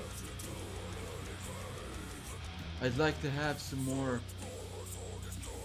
This metal, this kind of metal is more. It's more for people who are used to metal, and I sometimes don't want to play things in the chat that are too much of like. This is what people think of when they think of the generic type of death metal. And if you're not used to listening to death metal, you start to not see the nuance in things. It just sounds like, to a lot of you guys, this probably sounds very generic. To a lot of you guys. This could be something I could easily listen to in the background while working on stuff. What I like to play in streams is deliberately stuff that people would, even if they're not into death metal, would might be kind of be able to see something nice into, or like even if they're not into metal, they'll be able to see something nice in it. Like I actually put that much effort into trying to find music to play in the stream. I don't just fucking do random playlists. And sometimes, unfortunately, there's playlists that are kind of badly done and random shit comes up. But I try to find things that I know that even people who are in, like that I really enjoy, and I know that even people who are not into metal might be able to enjoy. Like, check this out, for example. Check this out. Death metal band, right? I'll fucking show you guys. Fucking show you guys. And, oh, I know what you're thinking about with death metal. Here comes some more fucking generic death metal. Nah, man. Nah, dude. Something fucking different, dude. Same as in video games with or movies, I can appreciate things that are just genres doing what they do, and they do it well. I can totally appreciate that. But I truly remember and truly love when they dare to innovate, dare to be unique, dare to seem strange. And when there's substance behind their strangeness, because sometimes there's no substance behind strangeness, and it's just strangeness for the sake of being edgy or want to be artistic, and it's just pretentious. When there's actual substance behind it, it is beautiful. But yeah. See if this is yeah. Here. I just want to play some more beautiful music in the background that I think more people will be able to enjoy, instead of what people will get fucking. And you know what? If you guys don't enjoy this one, because this is still death metal, if you guys don't enjoy this one, at least I'm playing something I'm really into, and the least I can do is maybe have other people, educate other people on what kind of music I endorse. That's why I don't sit in here and play like pop music or something all the time, because it would be like a wrongful representation of what kind of music I'm into. And I'm sorry, yeah, I was looking for the version without the intro. This song has such a weird intro. Listen to this intro. It's a guy breathing heavily, marching through a hallway. He's walking up to a throne. Hence the song is called Kingborn.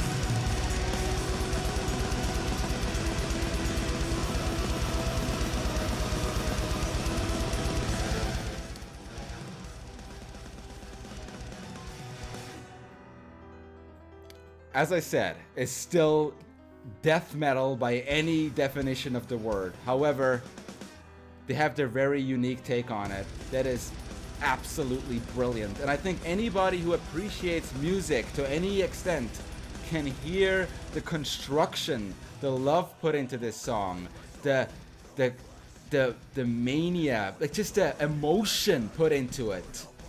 Anyone can appreciate that who is into music.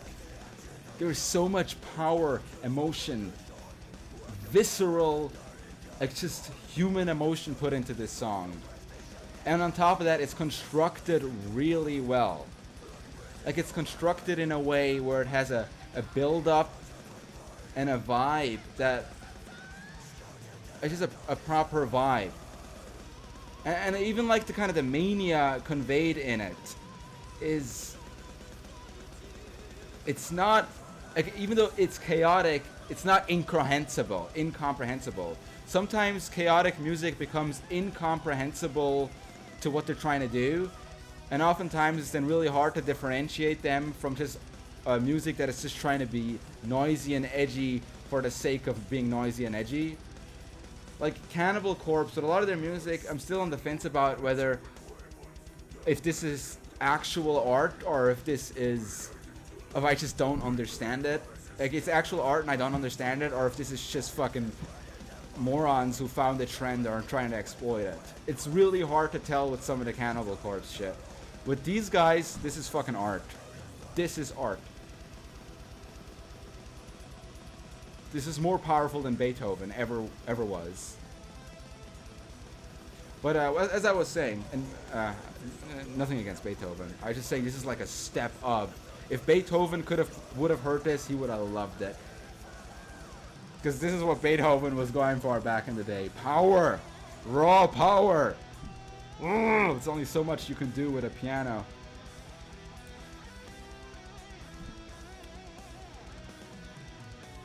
Anyway, what was I talking about? Oh yeah, so someone mentioned this sounded like Dark Souls soundtrack. I assure you, this is nothing like the Dark Souls soundtrack. If the Dark Souls soundtrack had an inch of the just metal attitude as this music, it would be an entirely different game. It would have been great if this was like the Dark Souls soundtrack. Unfortunately, the Dark Souls soundtrack is just not metal. It ain't fucking metal. It's pretty cool. I think it's nice and soothing a lot and sometimes pretty epic. I agree with that. But I'm just more into this genre. Take it easy, Sexession. You too, my man. But yeah, enough about me fucking talking about music. This is what happens if you get me started about music. I'm just too passionate about it. Started the first song in any album from Flesh God, Apocalypse, and some songs connect to the next one. Oh yeah, not always, Marcus98. It's not every album, but that is part of their more modern style. I agree, the songs connect. If you look at the earlier days of Flesh God Apocalypse with songs like Mafia and stuff, they were more traditional death metal. They were definitely born from a more traditional type of death metal that you could have been excused for finding generic, but then they started to kind of, with Agony, I think they really found something.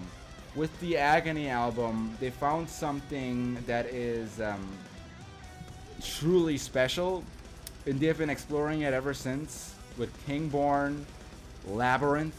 Labyrinth, I think, is one of their high points. Kingborn is still pretty good. And then the new one called Veleno, or I don't know how you pronounce that, is also really good. I still don't know yet if I think it's better than Kingborn. I mean, Kingborn is a song. The Labyrinth. I actually can't remember if it's called The King or Kingdom. I think it's called The King, right? I know the album cover is a painting of a king that has strings attached to it as if it were a marionette. Not one of their best covers. But they made it up with the cover for Veleno. Beautiful. Absolutely beautiful. Also loved the cover of Flesh God's Labyrinth. Was also great.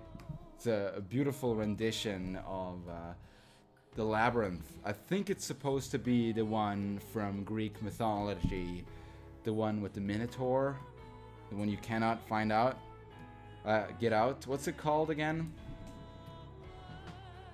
Like that stereotypical image of the stone endless labyrinth. Do you have a schedule for streaming, or it's just like that pulling me right back going to get your cigarettes? No, your name is tall. I don't know if you've noticed recently, but I pretty much plan to be online every other day, and I'm allowed to not be online maybe 2 days in a row only if I meet my quota of at least 3 streams per week. I just have at least 3 streams per week, and one stream I'd like to at least keep at 2 hours, and only in a case of emergency cut it short, and I'd like to not go above 5 hours at max, not to lose too much time to streaming. That makes sense? So this one is getting up there because I'm just really, I didn't stream for 2 days, and so I just wanted to talk to people again. So I might actually take the full 5 hours with this one. But does that explain it?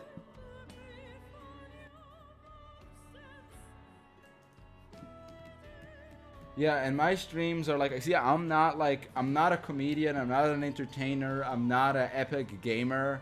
I'm just kind of a guy who draws a lot. And that's why I'm also kind of socially held back with a lot of the ways I talk and stuff, because I don't communicate with people as much as other people. I'm not crazy, but I am aware that I'm socially kind of inept. And I like being alone because I'm kind of an introvert. So the way I talk can oftentimes just be a bit weird and not be like I think a lot of really good streamers have like these radio personality type voices where they just can keep talking. They don't have any speech patterns that are weird or bad speech impediments. So I can see how with a guy like me, that can sometimes be very weird to be listening to for too long. Which is why I'm surprised when people even stick around for like an hour or something. But none of these streams are designed to be very interesting. It's just me trying to get work done and interact with the audience. Because I don't interact with people much outside of them, it's a good chance to try and get my attention directly.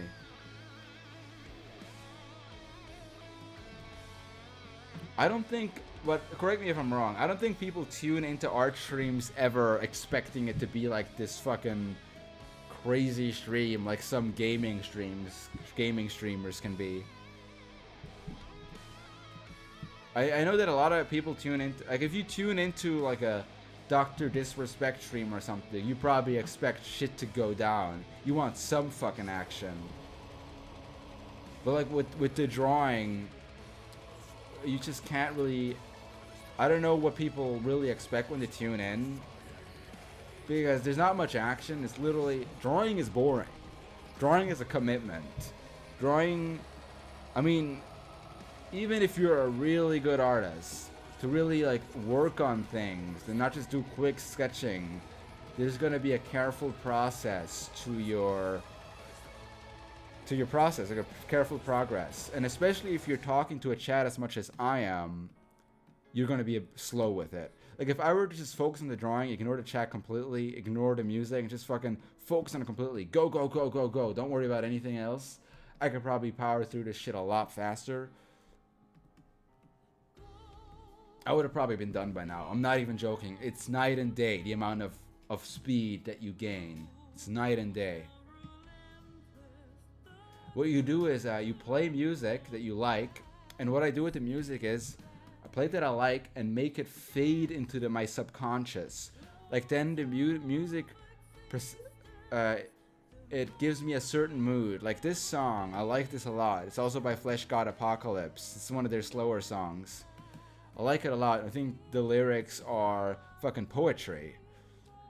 And I honestly don't know if they came up with that themselves or they fucking plagiarized like some ancient writing. It's just very profound, and It could be a translation of Latin text. I don't know.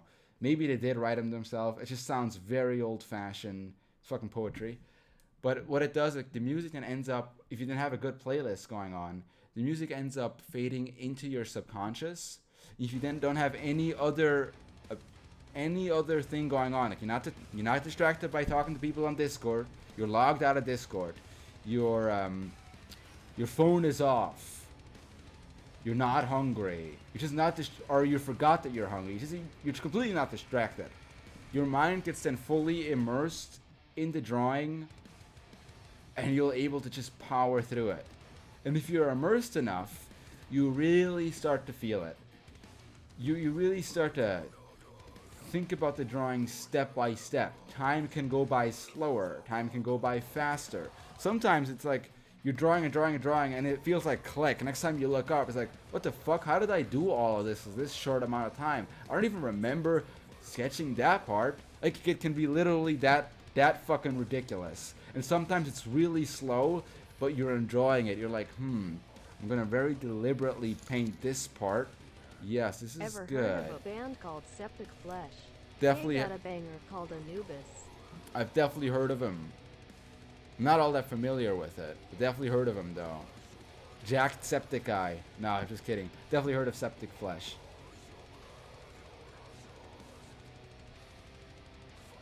You seem like the guy who listens to anime music 24/7.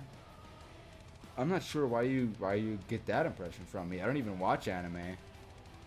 Oh, I think the assumption that people draw hentai or draw cartoon porn means that they're probably into anime and hentai culture. And I respect anime a lot because of how much work's put into it, and like the anime art styles can be nice. Some of them I like more than others, but I'm not all that much into anime or anime culture at all. I'm more of kind of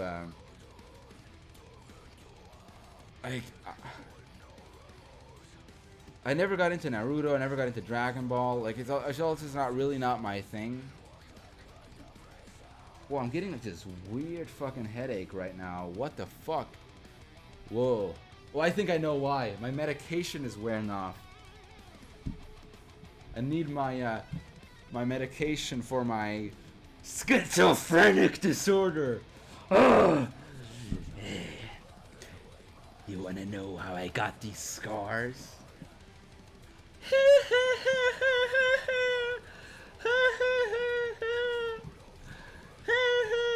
Guys, gotta excuse me. I have like this disorder that I just keep laughing uncontrollably when I get nervous. Nah. Just joking, guys. I should stop fucking saying stupid shit like that. I've clearly been just live for too long. That's what's it. Sorry I didn't make the progress I wanted to in this. Fuck. I literally thought I would be able to focus and finish this, but I'm gonna have to finish it off stream, guys. But thanks so much for checking in. I hope even with the slow progress, this stream was somewhat interesting.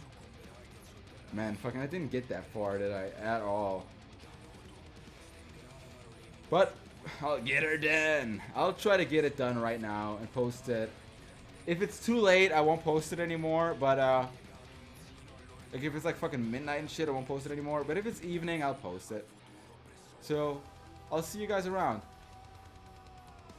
Thanks so much for checking in. As always, interesting topics have been covered. Diverse topics have been covered. Opinions have been shared. And a little bit of weirdness put into that. I think I always enjoy these conversations. So I'll see you guys next time. Thanks for checking in.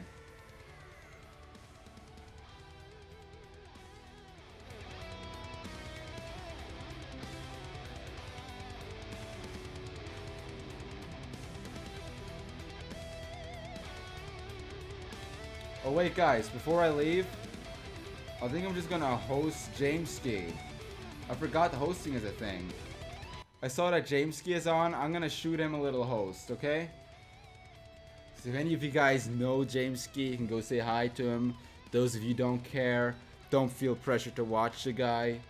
He's not like this. He's a completely different genre. He does like meme videos and stuff. So I understand if you're a completely different audience. But I know some of you guys know James Key, and he's always been really nice to me. So I think sometimes it's nice to host people. How does that work again? Raid / James Key. Yeah, no, how does that work? I forgot how it fucking works. I like the way this guy says embrace the oblivion. Does anybody remember? No, it's a raid. It's not host. I want to do the raid. Oh no, I think I remember now.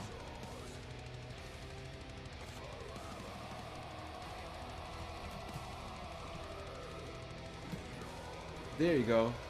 I don't know if you guys want to go. But there we go. You guys can go say hi to him. Just tell him to have a nice day. Tell him to have a nice day. Just tell him that.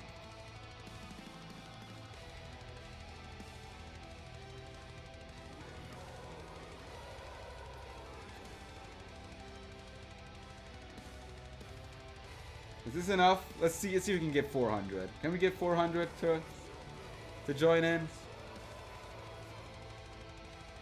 Close enough. Almost there. Almost. 2 more. Come on. One more. One more. Let's go. That's enough. That's more than enough. Let's go.